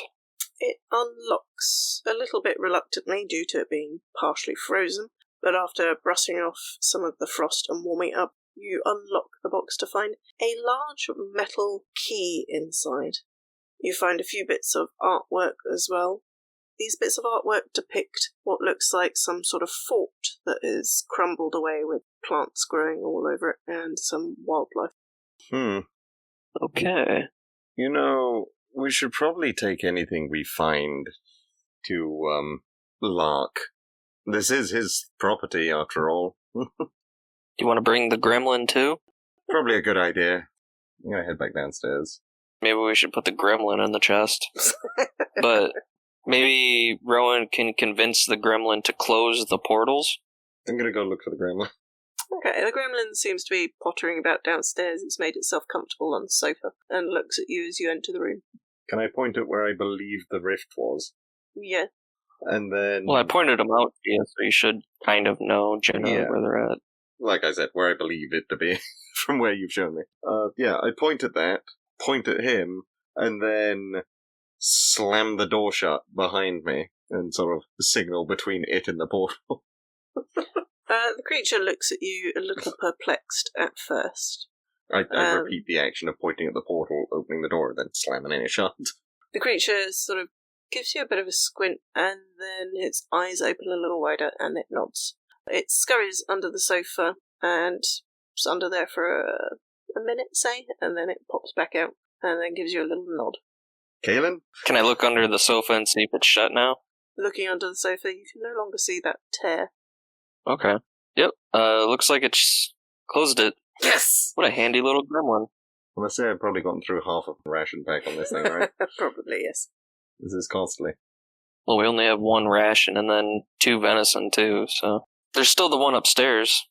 I have a feeling that we might not get paid if we don't close this off to prevent it from happening again. Perhaps this little one might want to pilfer a couple of things for himself to convince him to go. I snag him up and rush upstairs with He looks slightly alarmed as you've grabbed him out of nowhere, and he bounces about in your hand as you make it up to the stairs. And he looks up at you, also with still a small bit of food in his hand, which he jams into his mouth quickly. I look to Kaelen. Where is it? Where is it? Point at it for him. I lift him up, open my hand so he can sit on it. It is right here, and I point over to the corner on the wall where it's at. I lift him towards it. You hear the little creature make a little bit of a grumbled something to himself. You see his hands come up towards the ceiling and the part of the wall that you've seen the rift on. It takes a few minutes, and Kaelen, you are able to see him almost weaving the fabric of reality here back together, sealing up that open wound in the space around you. Sweet. The little gremlin-like creature turns back to look at Roan as he stands on your hand, gestures at the wall, and then crosses his arms, looking pleased with himself. Man, you better give that guy a good treat. What's a good boy? He holds a hand out towards you. I shake it. He looks less thrilled and a little bit disgruntled at that. You might want to do some you might want to handle it, and maybe we can keep it as a pet. I snap off a bit more of my ration bar. It's probably the last bit of it. I've got through £1 so far. The thing's a £2 bar, so it should be okay, right? I don't know. Depends, DM. Go on. Yeah, you're right. Okay. Go through over half. You're gonna change the weight on that? I literally, I dropped it to 1 instead of 2. Half a ration. Half a ration now. I feed it some more. He looks pleased as he starts eating what you've given him. I lift him up and just tap my shoulder. He walks his way, or does a little hop from your hand onto your shoulder, and settles down there, finishing off what you've given him. I nod. Can I roll for animal handling to see if I can give him a handshake or something, or sure, let him know he did a good job? Oh, that's a nat 20. What is it you want to do to? Kind of want to give him a little handshake, little head pat. As you offer a handout, he looks up at you with big yellow eyes, looks at your hand a little bit uncertainly, as if he's looking for something with your hand. He reluctantly puts out his hand and allows you to shake. As you pat his head, his ears pull back a little bit and he flaps his hand at you as in, get off, but looks at you with a curious sort of, this guy, look. I tell him, good job. His ears perk back up and he sort of seems settled on Roan's shoulder. I think he's just a little man, honestly. A little man? He's a little man, look at him. He's your little man now. Oh, I don't know about that. He's his own. Well, we gotta keep man. him. You hear him say something in his native language, and then seems to just lean back, looking comfortable on Roan's shoulder. Well, let's go get paid, lads. I agree with that. Can I talk to the thing, the little gremlin, and ask it if it wants to stay with us? Or stay with Roan? Yeah, what language are you choosing? Is it common that you speak? Just common. You're going in there to fiddle with that painting again. Yes. On the way past, they straighten up the painting. You neaten up the painting, it looks much better in its straightened condition. Kaelen, as you speak to the little gremlin thing, it sort of watches you with very intelligent eyes, gives you a bit of a brow raise, says something back to you, but he doesn't seem to make it any more clear what he's actually saying to you. Wonder if he actually understands us. Wait, could we have been talking to him this whole time rather than doing the pointing charades? Hey, little guy, not if you understand what we say. He looks back at you with wide eyes. Oh, okay, never mind. That's fully understood. Hey, Ozmeros, maybe just grab that painting. Bring it with. Yeah, sure. I pick the painting back off the wall. I mean, this entire place is more or less trashed, and obviously the man who painted that has some pride for it, otherwise it wouldn't be on the wall, so I'm guessing... Actually, how's the state of the painting? The painting's a little bit dusty on the frame and a little bit of a dent in the corner where it's fallen off the wall. The painting itself is quite well kept and it looks well done. Yeah, well, present for Lark it is. Indeed. And Kaelen, you've got those pictures in that big key you found, right? The big key? Yeah, the big key and the pictures of whatever it was that you found. A ruin or something? Yeah, I guess I have the big key in the pictures. Yeah, we'll present those as well and see if Lark knows anything. I'm assuming this is all his father's stuff. Oh, whoever T. Dane is, potentially, or at least that might just be a descendant. Ancestor, I'm guessing. Seeing as he would be L. Dane, we know it's not him. Anyway. Alright, I guess let's head out. Time for a breath of fresh air. Step towards the door and then look at the limp and then point at him and me and then out. The creature sort of looks at you curiously and then gives a little shrug. I nod and step out with it. He makes a little bit of a grumpy grumble as you step into daylight, and it's kind of bright. He squints his eyes and he looks very unhappy to be outside. Mm. Can I go back in and grab the chest and stick him in it? You go in and grab the chest and you offer it to him. He looks at it suspiciously and at you. You can clearly see he's not totally sure whether he's okay to go in there and whether you're okay. I won't lock it. I also offer the option of crawling into the pocket that's got the rest of that piece of ration. Is it big enough to fit in the pocket? He seems to be able to phase through things. I guess gremlins could change their size. Pocket is a little bit too small. The chest, it would fit in the chest. It might be a little on the cramped side. Wait, how big is this thing exactly, if it's sat on me? Or if I could pick it up? He's roughly sort of a... Oh, just over a foot, that would be. Yeah, he's just over a foot, roughly. He's a little man. Thought we're dealing something pixie size. He looks at the chest and then at Kaelen again and at the surroundings. You can see it sort of make a hefty sigh and then gestures his hand at the box. I toss the ration pack into the box. He looks a little less grumpy about getting in. He slowly climbs into the box. Alright, I slowly close the lid and just leave it like a little bit cracked for him. Okay.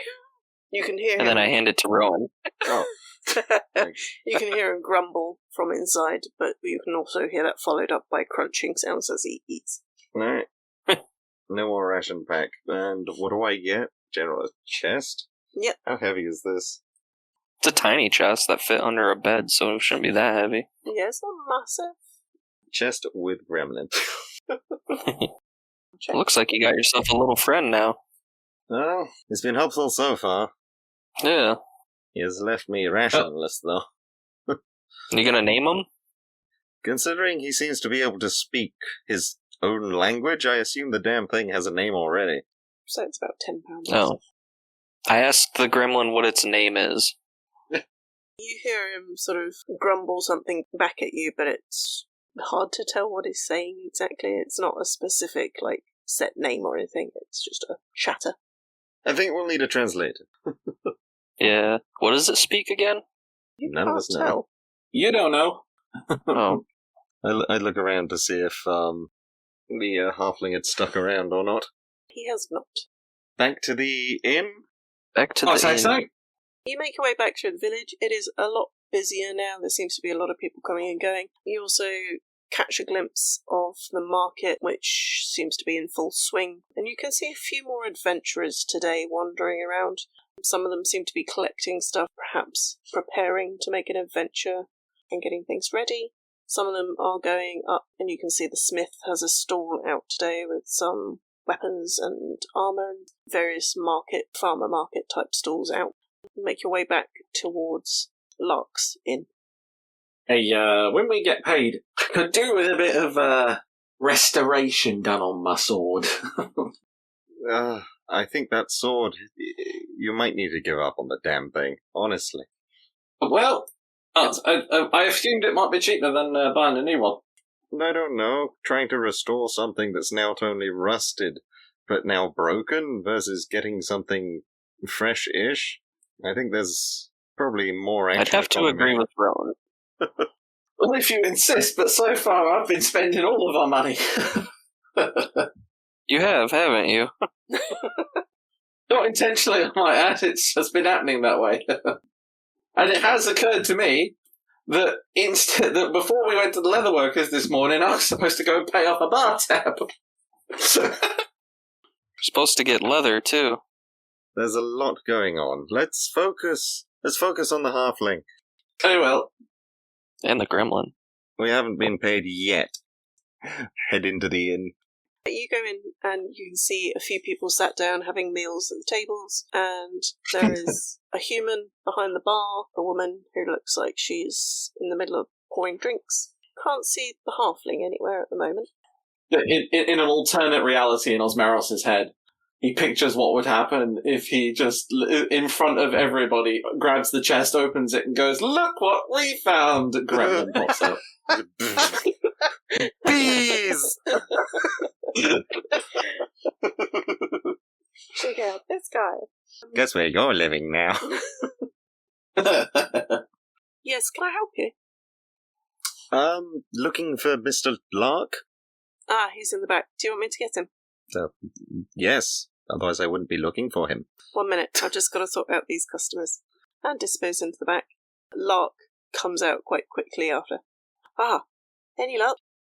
Possibly. I look to Kaelen to possibly explain the rifts, seeing as I have no idea what we actually did. We closed up 2 rifts. One of them was leading to the Fey Forest, and I believe the little creature that we have closed them. You see him thinking about, how about you join me in the back office and let's have a chat back there. You can see him sort of glance around at the customers. The barkeep is also looking over, slightly curious at whatever's being spoken about. This way, this way. Ah. And he hurries you into a room at the back. Perhaps a round of drinks for us all, just to quench the thirst of that dusty house. Lark pauses before he leads you off too far, and you hear him shout for the barmaid, and he shuts the door as you guys follow him in. He's taking you into a room that's most likely a private dining room with a big table and chairs around it. It's not an office. Take a seat and let's see what we found in there. Well, shall we start with the non-living first? Ozmeros? Well, we found this painting. Seems to still be in good nick, but it was taking a few beatings from that poltergeist, in air quotes. I placed the painting on the table and slide it over to Lark. Lark picks it up and looks at it. Ah, yes, my mother will be pleased to have this back. Thank you. That's all right. Careful, though, it has a habit of jumping off walls. You see him look at you sharply and look a little bit concerned at the picture. Ozmeros chuckles to himself. Not to worry. Kaelen, what did you pick up? I picked up a big key and some pictures. He looks at the items you've got. Lark holds his hand out and has a look at the key. I've no idea what this is for. Can we ask whose room it is at the top of the house? Oh, that's my parents' room. The pictures and key were found in a chest beneath the bed. Oh. I mean, the artwork's my father's, I can see that much. They look like some old ruins, maybe back home where they lived. Not something I recognise. Would you like to keep the key, or...? I've got no use for it. I don't quite know what it is. He looks it over, but I'll keep it for safekeeping. Let us know if it goes somewhere that you're not going to. He takes a minute and looks at the pictures. Now, there is one thing I do notice about these. The flora, the plants and that growing on these, they're not local to anywhere else that I know of except for around here, but I don't know what those structures are. Something out in that golden you forest? mentioned... I was just about to say. Yeah. Because that's the Fey Forest, which brings us nicely onto our living subject. I placed the chest down on the table. Now, don't freak out about him. He's very chill if you feed him. Lark looks at the box with great concern. You can see he is not sure about this at all. Ozmeros preps, like, a cutting of his ration as well. And just, like, gets ready to place it out. You can hear the door going as the barmaid backs in with a tray full of drinks. Lark looks at the creature as you open the door, sees the barmaid coming in, and closes the lid on it quickly. "Oh, just put the drinks down quickly, thank you." The barmaid does as she asked, looks curiously at the box and around the table before she makes her way back out of the room. Lark opens the box carefully. What is it? Not a clue, but it helped us close the rifts that were open in that house. You can see Lark lean forward and look at the little creature, who has finished his rations and stares back at Lark with equal curiosity. Ozmeros drops his broken bit of ration in there as well, just so he's continue to be fed if he wants to.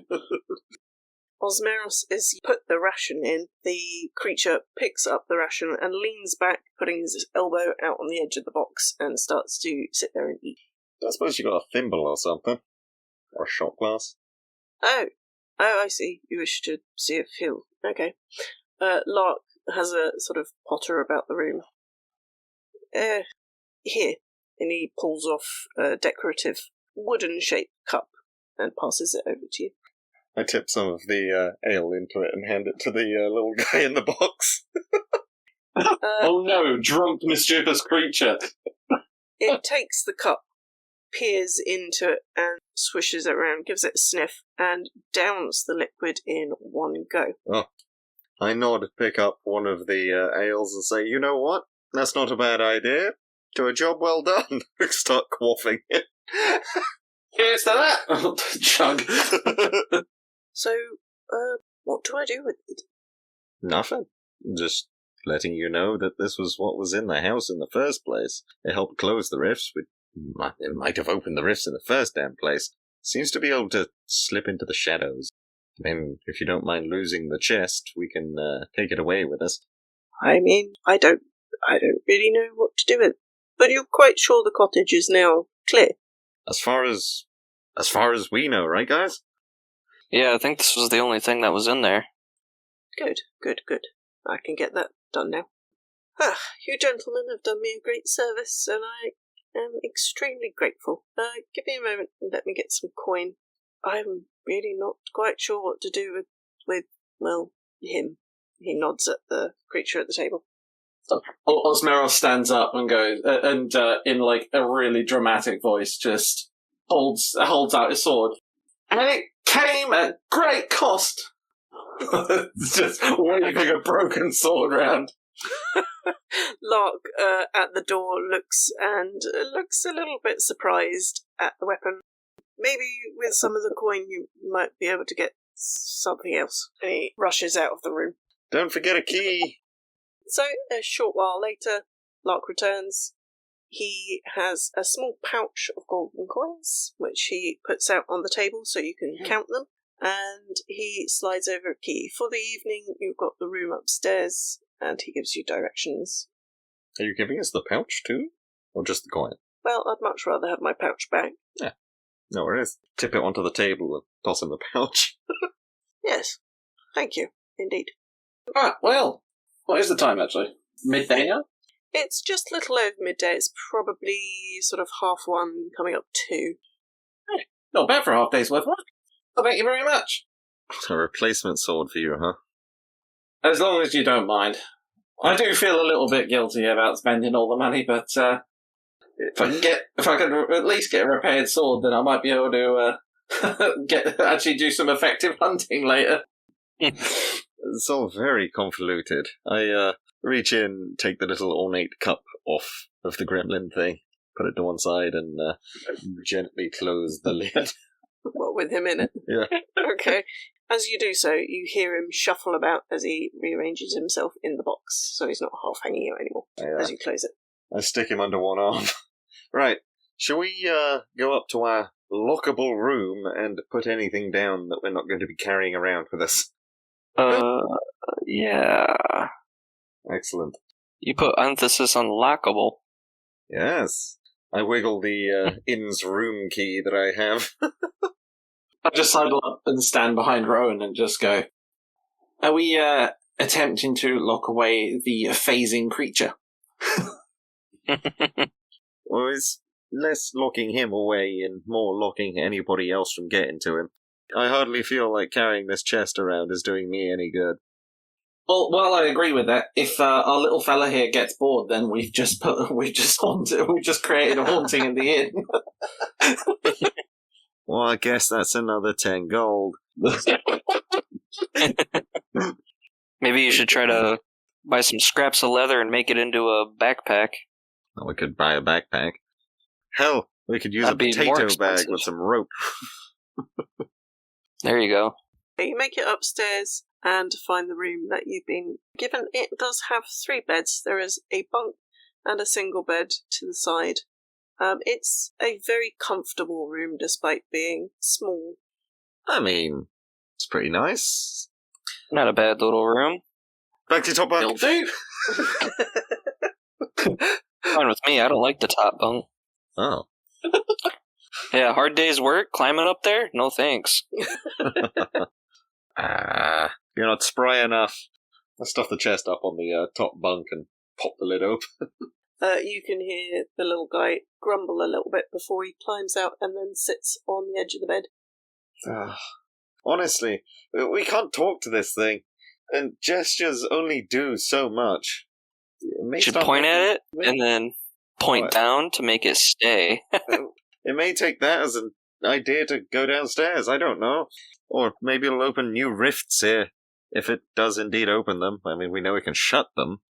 I mean, there's not much we can do with it. We keep it here, it might do crazy stuff, or we can just kill it. We can take it with us. I don't want to kill it. I guess I'm stuck carrying this thing around. I mean, so long as I can carry it under one arm, I've still got a hand free for spellcasting. I mean, we can quickly go to the leathersmith really quick to get a couple straps of leather so you can make it into a little backpack. Well, I was just about to say, satchel. Whatever we hunt, if we get another haul like that deer that we got last time, we might be able to negotiate a bag out of it as well. Fair. Alright, well, I guess let's head to the woods. I'll carry the gremlin. That makes sense, because I have a staff that I'm carrying. I'll tell you what, if we stop by the smith's, I'll grab, depending on how much it costs, I might try and get a new sword, but if I grab a carving knife, we can butcher it ourselves and make sure we get the skin off it. That way we don't have to carry the whole thing back. We can try. I mean, I pulled the dagger I got from the goblin out. How does that look? It's a little bit battered, but the edge on it is quite sharp despite a couple of nicks. Might not have to buy a knife after all. I'll do it. Yeah, that works. Sounds good to me. You stand there and you are wiggling it and you glance up at him. He's watching the blade. Not for you, little one. You want to come hunting? You want to go get some skins? He looks at you Gives with it a slight knife. frown, clearly not quite understanding what you're on about. I would mimic hunting one of you guys, but he might get the wrong idea. Yeah, tries to kill us dead. With that, he looks at the blade and points at it. He says something to you. If you are holding it out to him, he will hold his hand out for it. Do you think I should give the gremlin a blade? You see, he wants it. No. No. Is there a small chance he's... Oh, wait. Oh, I don't have anything on me. He's holding his hands out. He wants it. Well, no, the reason I was wondering, I wonder if he's got a penchant for shiny things. Ooh, yeah. See what he's more interested in. You polished up that earring, didn't you? Pull it out and glint it. I ain't giving him my silver earring. Of It's a test. You don't have to give it to him. Just see if he goes for it. course he's gonna go for it. It's a clean earring. I don't know. It's a test. Does he go for the earring because it's shiny, or does he go for the knife because he wants to stab something? Fine. I pull out the earring to kind of glint it in the sun a little bit.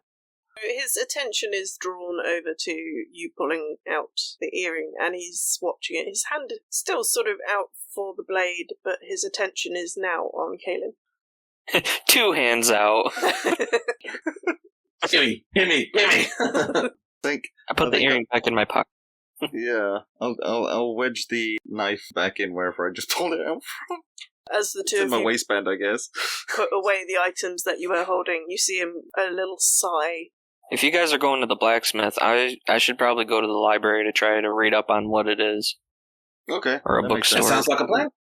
All right. And the question is, how long do we think this little guy can remain here without causing trouble? Not long enough. Stick it back in the chest. Very well. With. I pick up the chest and wiggle it at it. He looks at you and at the chest a couple of times. You can see his shoulders sort of sag as he then climbs into the box. He is a good boy, I must admit. He is indeed. Ooh, I know. I've got something in one of my pockets. I pull out the button on a piece of string that I managed to tie. Okay. Wiggle it at There him. you go. He holds out his hand and takes the button and seems to be interested enough to fiddle about with it. Okay, I leave that in the chest with him. I think we've just found a treasure keeper. Oh yeah. Put all our little treasures in the chest, and if someone tries to get to open the chest, they're just going to get him out. In fact, if we give him the knife, rifted by them. if we give him the knife, anyone who isn't us who opens this up will probably get stabbed. Although they're non-violent, but they will be enough to just cover everybody in sticky tar, apparently. Goopy. We'll know exactly who tried to rob us. Oh, it would also cover the treasure in sticky tar. True. Oh, damn it. We might have been able to use his secretions to glue the tip back on your sword. I pull my sword out and look mildly dejected at my broken rusted sword. It's fine. Come on. I leave the chest open as I walk out with. As you start to head out, you do notice you catch the attention of a few people who glance over. You are making your way out of the inn. Where are you intending to go first? I thought we could split up. Kaelen is off to the library, if there is one. Yeah, can I look to see if there's a library? If you're just heading out to go and have a look, you start to search the streets. In the meantime, I suppose Ozmeros and I will go together to a blacksmith. Aye. You did say that we saw one previously. Yeah, you saw the blacksmith set up in the marketplace. You know that he's out and about. Cool. Can I do a perception check to see if I can find a library? Yes, go for it. 18. Okay, make your way around the village. It's not huge, but there are places that it might be tucked away in. But as you've walked around so far, you've come across no libraries. You have, however, found a little bookshop that is tucked away. Okay, can I go to the bookshop? Going in, there's a couple of people standing outside who are chatting about books that they have in their hands, and you go in. The smell of old books and paper fills the air, and there's a slight sort of dustiness to the place, but it seems quite well kept. The shelves are completely full, and there are a few stacks of books neatly tucked away in various places. A older woman is moving around the bookshop, putting things on shelves and tidying up. I walk up to the woman, tell her hello, and I ask her if I can find if they have a book on fae creatures, because we know it's a fae and a creature. Okay. She looks thoughtful for a moment. Let's see. Fae. I don't think we have a very large section on it, but follow me. I might have a couple of books. She leads you over to a shelf, tucked away near the back, and there is a lot of different styles of books. You can see different ages and different conditions, and she's looking along the shelf. Here we are. Couple that might be here if they're anywhere. I'll let you have a little look. Okay, thank you. I look through the books to see if I can find anything matching the description and what it was doing. Okay, can you do an investigation check as well then, please? Yes. 19. Okay, for 19, you open up a couple of books that seem to have information on different areas and creatures, and you find a few sections on the Fae. The information you find in there gives you a rough idea. Some of it's theory, clearly, and some of it's stories that people have heard. You find one section that has dark Fae and myths and legends about Fae things that cause problems, and chaos damaging, and some that are quite frightening. Can I try to find the one that closely matches the description? See if that's in the book? Yes, you have a look. There's nothing that describes the little guy that you found down to a T, but there are bits of information where people have found or told stories of believing they're haunted and that somebody's come in and found traces of fae there, but nobody's actually discovered what these creatures look like before. Okay, so relatively unhelpful then. Fairly, yes. Alright, well, I guess I'll just leave and tell the lady thanks for all her help, and I'll head over towards the blacksmith then. You guys are looking at the blacksmith. You see that he's got a lot of wares out and about.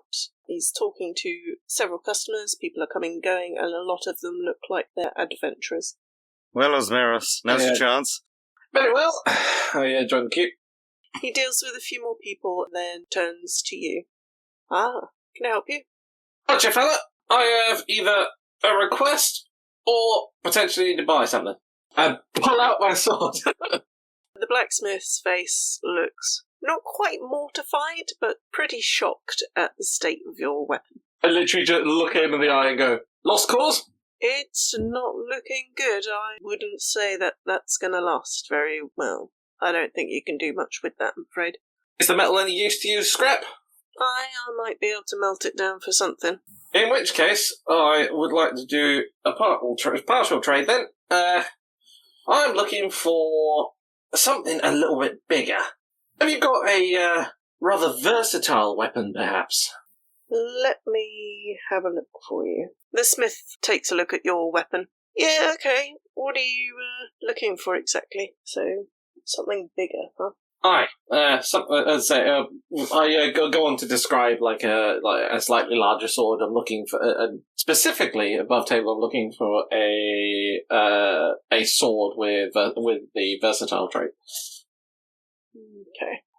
He has a look through some of the bits on the table that he's got displayed. If you're looking for something on the bigger side of things, he shows you a great sword that he's got on the table that is in excellent condition. It's well made. That one might be a little bit too big. No problem. Let's have a look what else we have. I thought you specialised in two-handed, Ozmeros. Oh, I do, but I like to leave my options open. The smith pulls up another sword and does a little swing with it and holds it out to you. I've got this long sword, if this might be of any use to you. Now that is what I'm talking about. It's a nice piece. This one's going for 15 gold. Ozmeros nearly falls over. Well, I've got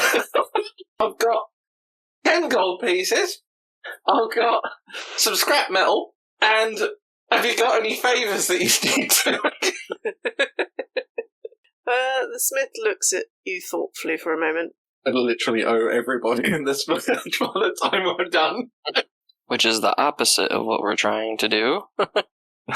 You're soft-locking the adventure. If you'd be willing to do a little bit of hard labour, I might be willing to perhaps lower the price. However, if you'd be more inclined to take on a weapon that's had a bit of use already, you could go for something a bit cheaper. Oh, well, as long as it's of a similar size to this one, I could certainly look at that. He puts down the nice sword onto the table, and you hear him have a look through some bits that are under the table. He draws out 3 swords and lays them out for you to have a look at. One is a little rusted here and there, but is fairly sturdy looking. You have a look at another one that is a bit battered. It has a few dents in it and a few nicks out of it. And the third one, it's looking like it doesn't have too much left to give. I picked the best one of the lot. How much would this one now? Does this one fetch? That one could do with a bit of a sharpen, but be happy to give it over for 8 gold or so. Would you take 7 plus a bit of scrap? I don't see why not. I might be able to use the metal for something else. Fabulous. That alright with you, Roan? I'm not entirely sure Kaelen's going to be overly happy with 80% of our gainings disappearing immediately, but needs must, I suppose. Oh, sorry, 70%. Kaelen walks up. Hey guys, what are you doing? Absolutely nothing. I turn around and hand over the 7 gold. What you got all that gold there for? I hand over the 7 gold and my old sword. You just go in my pockets for the 7 gold. Oh, I thought you handed it over to me. You can do a sleight of hand if you like. It's fine. Oh yeah, pull out the 7 gold. Ozmeros is not exactly good at sleight of hand. We're getting Ozmeros armed, so he's at least somewhat useful for the coming adventures. He's armored and armed now, I guess, huh? If you want to call that armor, you may, but I shan't. Every little helps. And there goes all of our gold, pretty much. I tap my pocket. 5 left. I have 3 silvers. I say 5 left, but we still need to use 2 of this and some leathers to get a hold of the other armor set. So nothing. We have 3 left. You have 3 gold. That's plenty. Technically. Plus, I managed to get us free lodging for the night, so we don't have to worry about that. And we've got the venison that we can cook, so we don't have to pay for food for this evening, at least. Yeah, that's good. Do you have an extra mouth to feed, though? I'm sure we can each sacrifice a small amount. I doubt he needs much. Well, we've at least got... if we're going to go and get some of these leathers for part of our hunting, then we might be able to pick up some more meat anyway. Fair. And if we're butchering it ourselves, then, well, I say butchering it ourselves, skinning it. We skin it. We hand over the meat to the butcher and take his charity, I guess, on the slice back to us. Excuse me, did I hear you say you're Hi. hunting? Oh? Yeah, got to nip out. And just be careful while you're out there. One of the forests has a little bit of an issue with goblins. There's an ancient city nearby that they've sort of taken over. Oh, that's where they came from. We met some of them already. Ah, I see. We met an untimely end. Oh, well done. But, and now, thanks to you, sir, I hopefully will be able to make that just a little bit easier. I flourish the sword a little bit. Well, just be careful going near that old ruin. There's quite a lot of them out there, and a few adventurers have gone out to try and deal with it, and they've not fared so well. Just a fair warning to you. Did you say old ruin in the Fey Forest? No, not in the Fey Forest. Out past the fields over that way. It points in a direction that's between where the forests are. There's an old city out there, ancient ruin now, but they seem to have taken possession of the place, and anyone not wary will be taken out easily by them. Thank you for the warning, good sir. While we're thinking about it, Kaelen, you still got that earring? I do. You, I don't know if this is the right kind of metal for the smith, but if you want to try pawning it off while we're still around, maybe that's a few extra coins we've got. Sure. Hello, Smithy. Smithy. What's his Silver. I don't remember his Turns name. out it's Smithy. Do you happen to want a silver earring? The smith turns to look at you. The name's Hillard, and it's a nice piece. It's not really what I'm used to bartering with. You'd be better going along to one of the markets over there. There's a lassie over there who does jewellery and finer pieces like that. Okay, thank you. I guess I walk over to the other place with the fancy chick. Okay, so you go over and you can see this woman has a section of finely woven bits of jewellery, some metal work that's quite intricate, and some of them are very old-looking pieces. Can I help you? Hello, ma'am. I was hoping to pawn off this silver earring. Ah, let me have a look. She holds out her hand. I hand it to her. I see. Well, this is quite a nice piece. I could give you a gold coin for it. It's got a nice little bit of silver detail on it. Well, that's fine with me. She pulls out a gold coin and passes it to you as she looks over the silver piece of jewellery. Thank you. Anything else you might like? No thank you. That's all. Thank you. Have a good day. You too. Bye. Yeah, and she goes back to sorting out her arrangement of pieces on the table. And I leave and go back to my friends. Fantastic. Well then, hey, Kaelen. Yes? During your nattering about those rifts that we couldn't see, you mentioned something about a ruin you saw. I thought it was in the Fey Forest. Oh, there's a ruin that the goblins took over. I wonder if it might have been between both. Maybe that's where this fella came from. He got pushed out by the goblins. Oh yeah, maybe. That definitely could work. Yeah, that definitely could happen. What do you think, Roan? I think that we should focus on the leather first. The goblins, if they're already destroying existing adventurer groups, we should do nothing like go near them. I wasn't suggesting siege in the city, but we might at least have a lead where this little fella came from. Particularly if some strange happenings start happening more often. I don't know about a lead about where the little fellow came from, but it may just be the place on those drawings with the big key.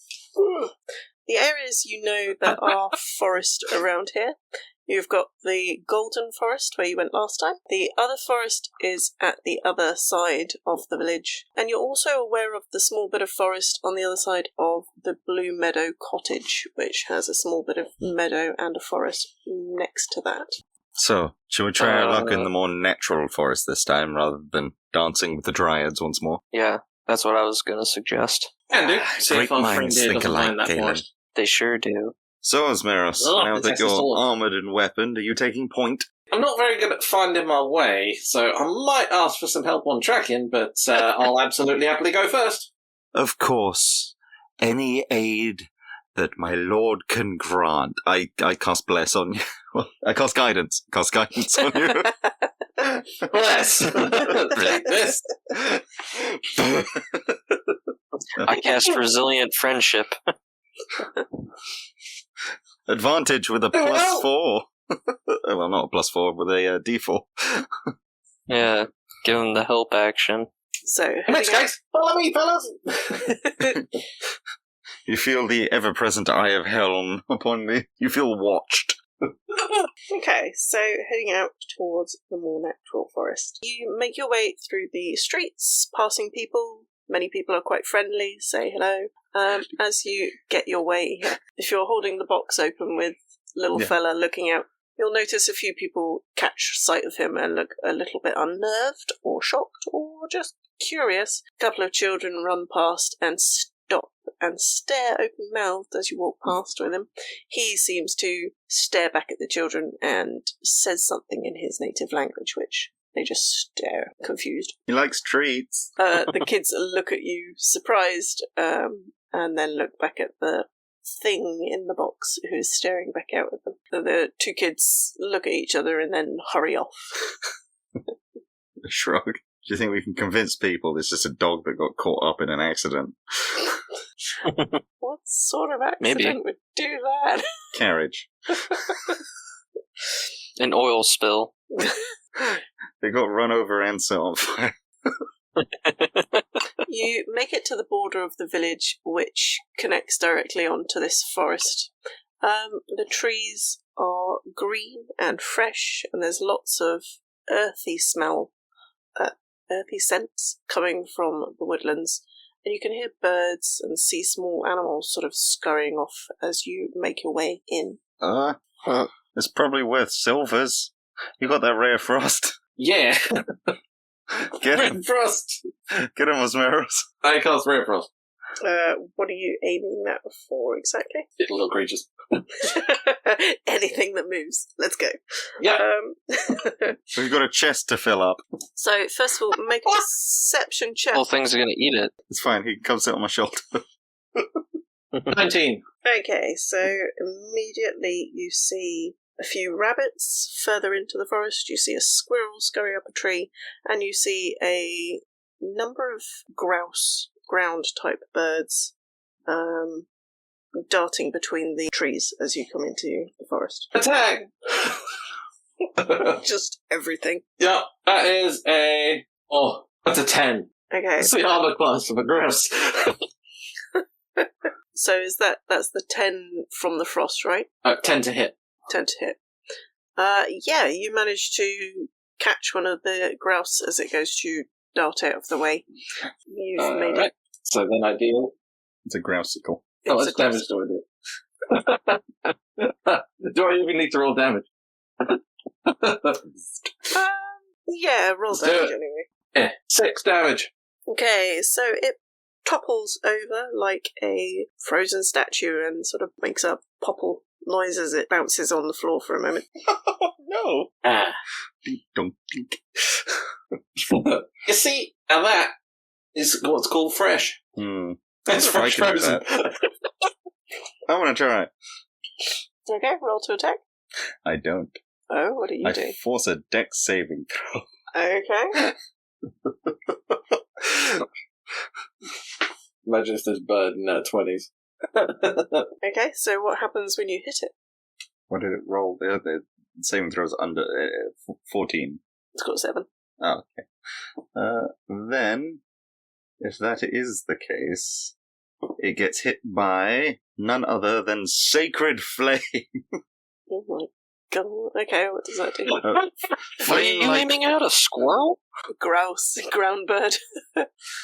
Flame-like Oh. radiance descends on the creature. You're gonna cook it. Yeah, literally, it's going to be a pre-cooked bird. Radiant damage, not fire damage. Yeah, what does that damage-wise do? I mean, I suppose it's spiritual. It cleanses its soul or something. To oblivion. Okay. 4 radiant damage. Be nothing but feathers after. That feeling when you've cleansed too hard. Feels like a coffee enema. So you see the grouse sort of, it does a strange hop about as if it doesn't quite know what to do with itself. A load of feathers poof up into the air and the bird topples over on its side. Thank you, my Lord Helm. I gesture to the sky. Nothing like having a god to strike down mine enemies. I go collect the grouse. I have one frozen grouse and one stiff, half more feathery grouse. I tap the box gremlin and tap my shoulder. As you tap your shoulder, he does his odd slip through space from the box and appears onto your shoulder. Well, I shift to get comfy with him and jam the 2 grouse into the box. He watches you curiously as you put the grouse into the box. Just observing, as far as you can tell. I do a perception check to see if there's any deer nearby. Okay, do a perception then. That is a nat 20. Nice. Oh. Okay, you scour the area with a keen eye, looking through the foliage and the plants and the trees. Don't see any deer currently in the area, but you see plenty of tracks of different things in different directions. Can you do a survival check, and let's see if you can determine what's what. Okay, 19. Okay. Easily you manage to find a few sets of deer tracks that lead off deeper into the forest. You can see what appears to be some sort of sheep tracks or goat tracks going off in another direction, and there's a few tracks of things like rabbits here and there. Alright, well there's goat and rabbit and sheep. What do you guys want to go after? Leather's what we're after. I'm not sure attacking farm animals is what we're meant to be doing. Well, you could get leather from them. Maybe so, but we're close enough to town that finding a sheep would probably mean that it belongs to someone. That's true. Fine, you're right. And we know that goats are kept here as well. Well, I'm not finding any tracks of deer. Oh, this may be the wrong place to search for them. Let us continue in then. I mean, where did we find the last one? It was a few hours into the journey, and it was near a Very water true. source. And it was in the Fey Forest. Yeah, the Fey Forest. Well, we know deers aren't fey, or at least we assume deers aren't fey. Very I don't true. know, if you look in their eyes, they look pretty fey to me. Yeah. Oh, let's keep it moving on.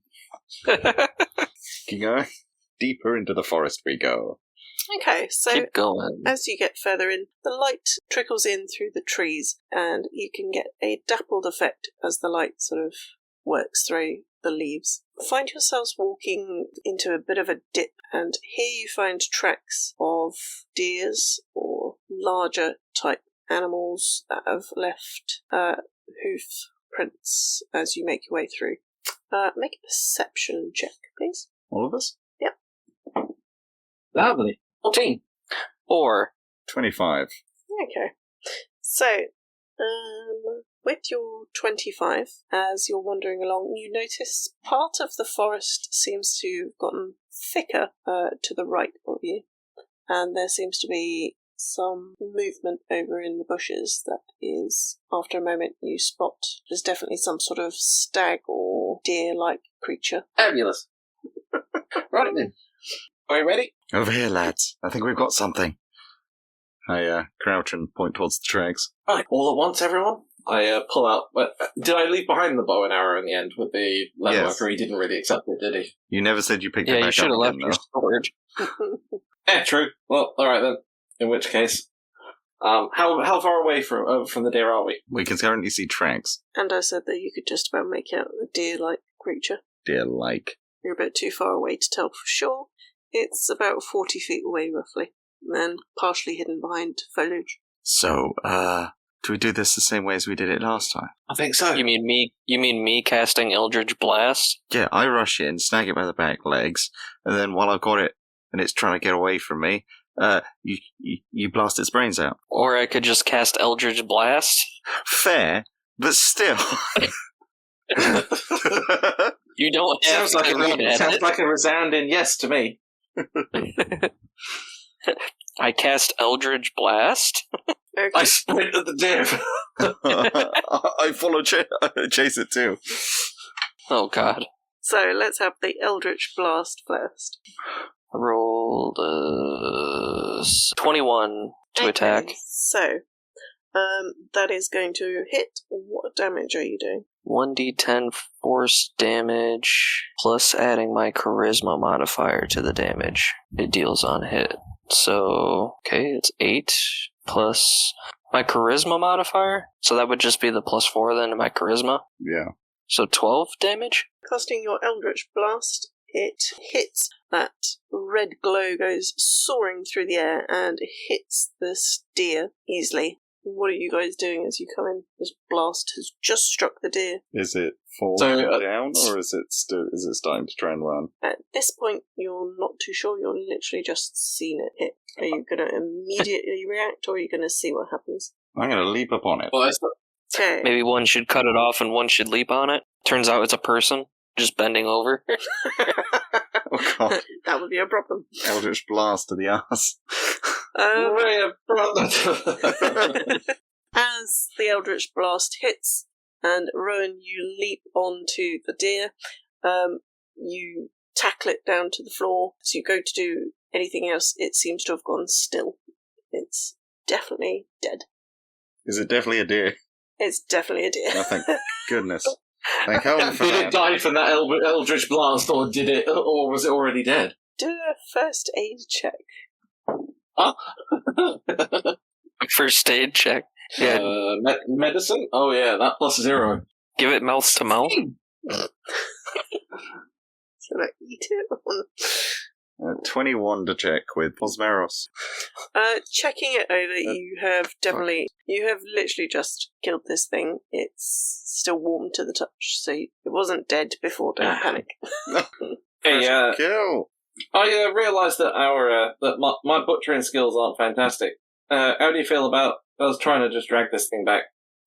Well, I figured that we could take it back before we try and skin it anyway, so that we're not hauling a bloody, stinking carcass. Aw. I mean, if you really do want to be hauling around something sticky and weird, I can always try and convince this little guy to ooze over you. You know what? Suddenly, I'm just going to drag this back. I pick it up by the legs and start walking. Also, are you getting oozed by that little guy sitting on you? He doesn't seem to be giving off any ooze at the moment. I think he does it when he's upset.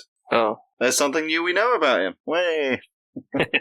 Possibly. Well, I'll hold my chest of fucking refrigerated grouse under Still one think arm. you should give it Still think I should what? give it a name. Well, maybe. Maybe we can come up with something at some point. What about Billy? It's not a goat. With me holding my lantern in one hand, with my other hand that's empty, I try to help carry the deer, drag the deer, or whatever we're doing with it. In all honesty, this can be a three-man job, because I was thinking with the chest under one arm and him on my shoulder, I'd use my other hand to grip the other back leg. Okay. So the two casters have a leg each. The warriors up front. Let's do it. Okay, so let's give Ozmeros, if you make the strength check, but with advantage because the other two are helping you. Woo! I can also cast the help action. Thank you for the advantage. Oh, thank God for the advantage. That was a 3 followed by an 18, so plus 4, 22. Okay. What's your strength at? I have plus 4 to strength. Oh, You guys make it back through the forest. You didn't have to venture in too far, so it's not taking you that long. You make your way back into the village. People are still about, but it is slowing down.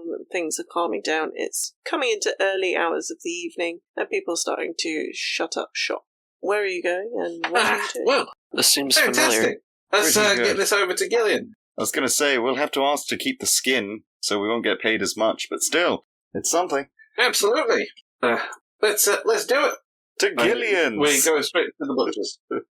Okay, making your way over to the butcher. Guys, you guys, this has been a great fun. You know, I'm really glad that we decided to team up. I promise I'll make it up to you for spending all the money, but I think I've got everything I need for the time being. So once we get these levers sorted, then we can get you guys some gear and get ready for this dungeon. Would be a good idea. Still, we'll do what we can.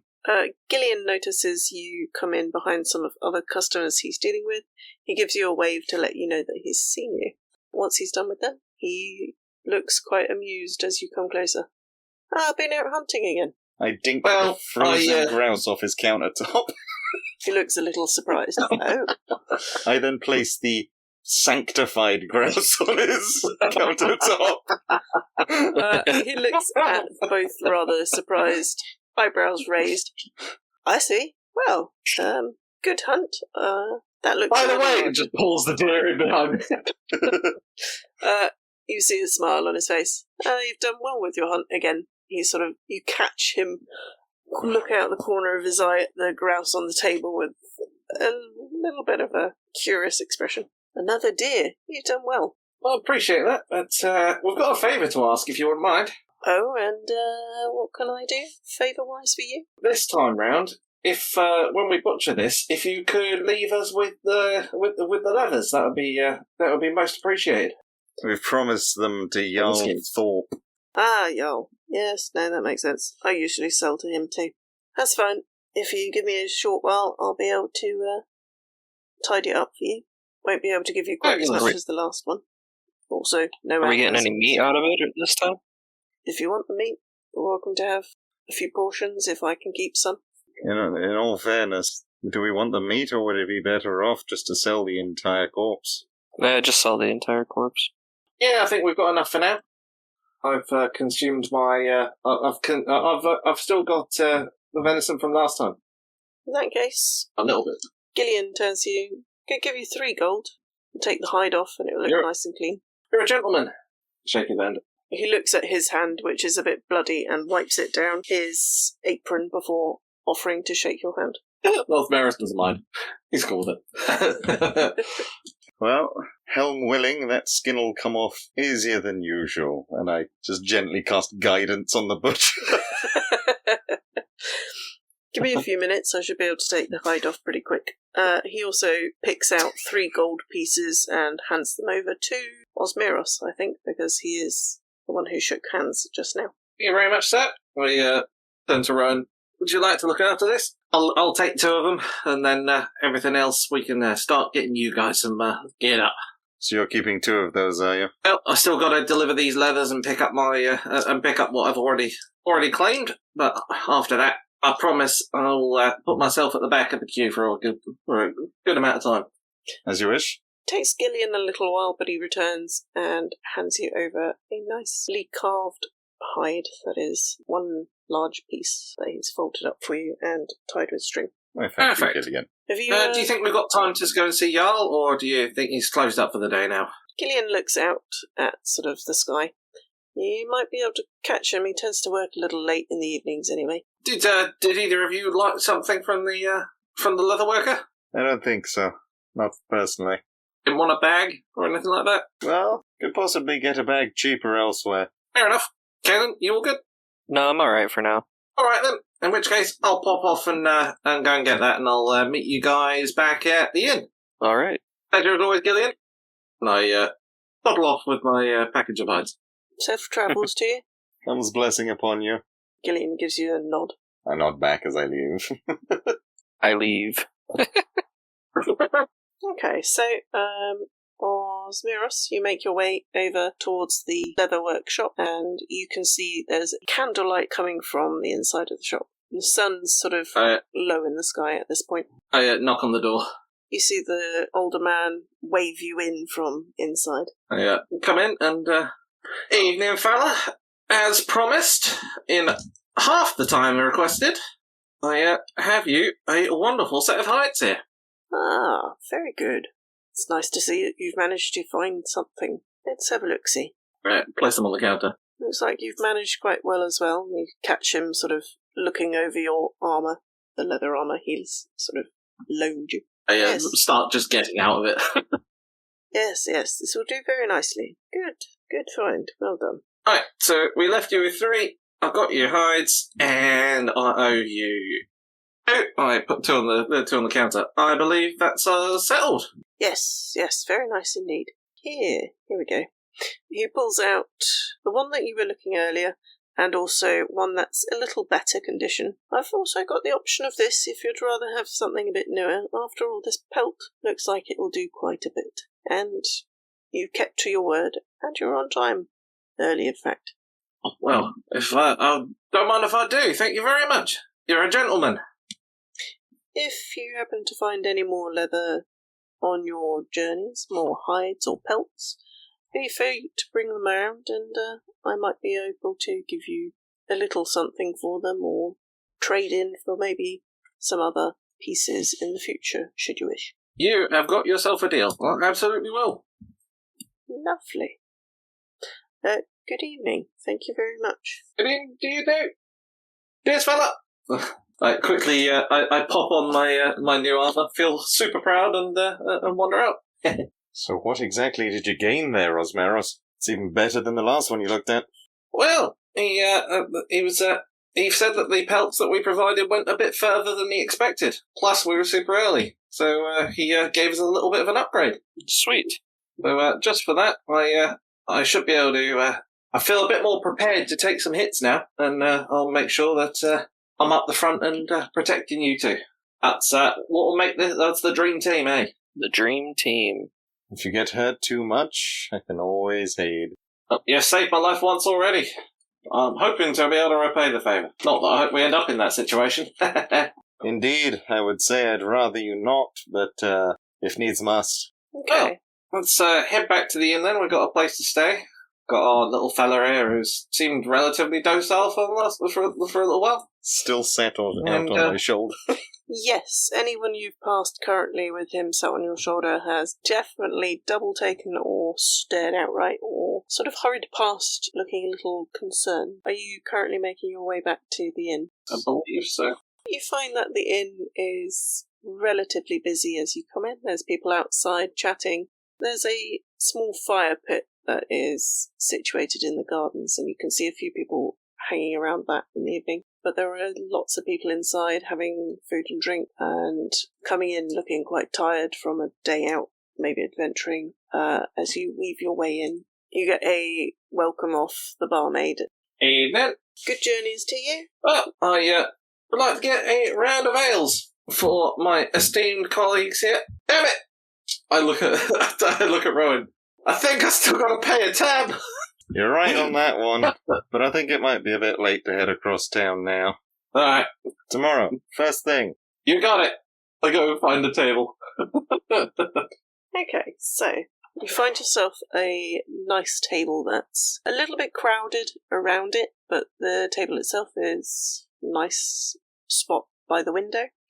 After a moment or two, the barmaid comes over. What is it that you'd like drink-wise? Ale for me.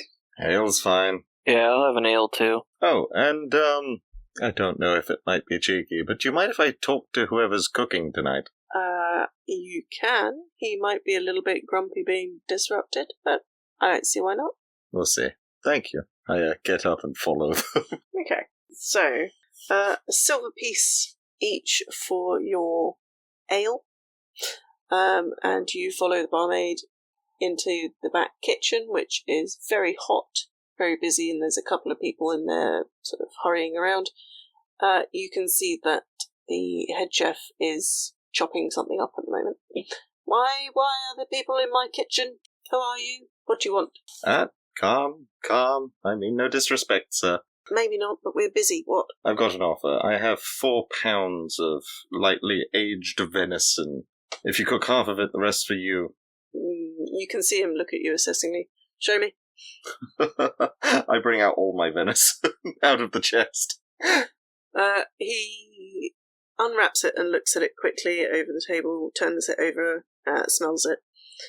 Yes, deal, fine. Out of my kitchen, please. Okay, thank you very much. Let's get out. I myself a meal on it. Okay, so you leave the kitchen sizzling and bubbling away and return back to your table where you find drinks have been set out already as you make your way back. With that, is that something you're setting out just for a meal for you, or are you aiming for it for your table? No, that was just the venison that I was given. I don't think it's enough for the table. No, probably not. Plus I gave half of it to him, so yes. The 2 rations I had, 1 ration is for me, of whatever the chef does for it. Okay, so the barmaid looks to the others at the table. What is it you'd like to order if you'd like food? We've got pies. I could go for a soup. We've got soup. A soup? How much is the soup? Soup is 3 coppers. Could I do what my friend did and also use the venison that I have for my meal? Yes, I think you could do that, although I think I'll probably just take the meat into the kitchen to save you having to deal with Chef. He's getting a little stressed, I think. I was going to say, yeah. You'd go in there and have to do charisma performance or something, because second interruption, even less happy. Yeah, I'll just do the 2 pounds. Okay. And then I'll be left with 1. The barmaid looks slightly unimpressed at having to handle meat out and about as she's doing, but continues on, and a short while later returns with a bowl of stew and 2 plates with nicely cooked up venison, which has some roasted potatoes beside it and some vegetables that are chopped up and not easily identifiable exactly what they are, but they seem to smell nice. Thank you, ma'am. It looks really good. I hope it will be. I'll let the chef know you're pleased with your order. All right, lads. I pick up my pint. To another successful day, I raise it. Another successful day indeed, fellas. And again, I'll reiterate, appreciate everything you've done for me. I'll ensure to return the favour from this point forth. Been a great team so far. Looking forward to what the next day brings. Of course. Notice the little guy come and sit watching at your plate and then looks up at you. His eyebrows clearly sort of raised. I sigh, slice one of the venison pieces in half and give it to him. He starts tucking in, quite happy. I eat the rest myself. I only got about half a ration left. He's eaten the rest of it. If we're not careful, he's going to give him bloody indigestion. And I'm not wasting a cure spell on that. Deal with the stomachache.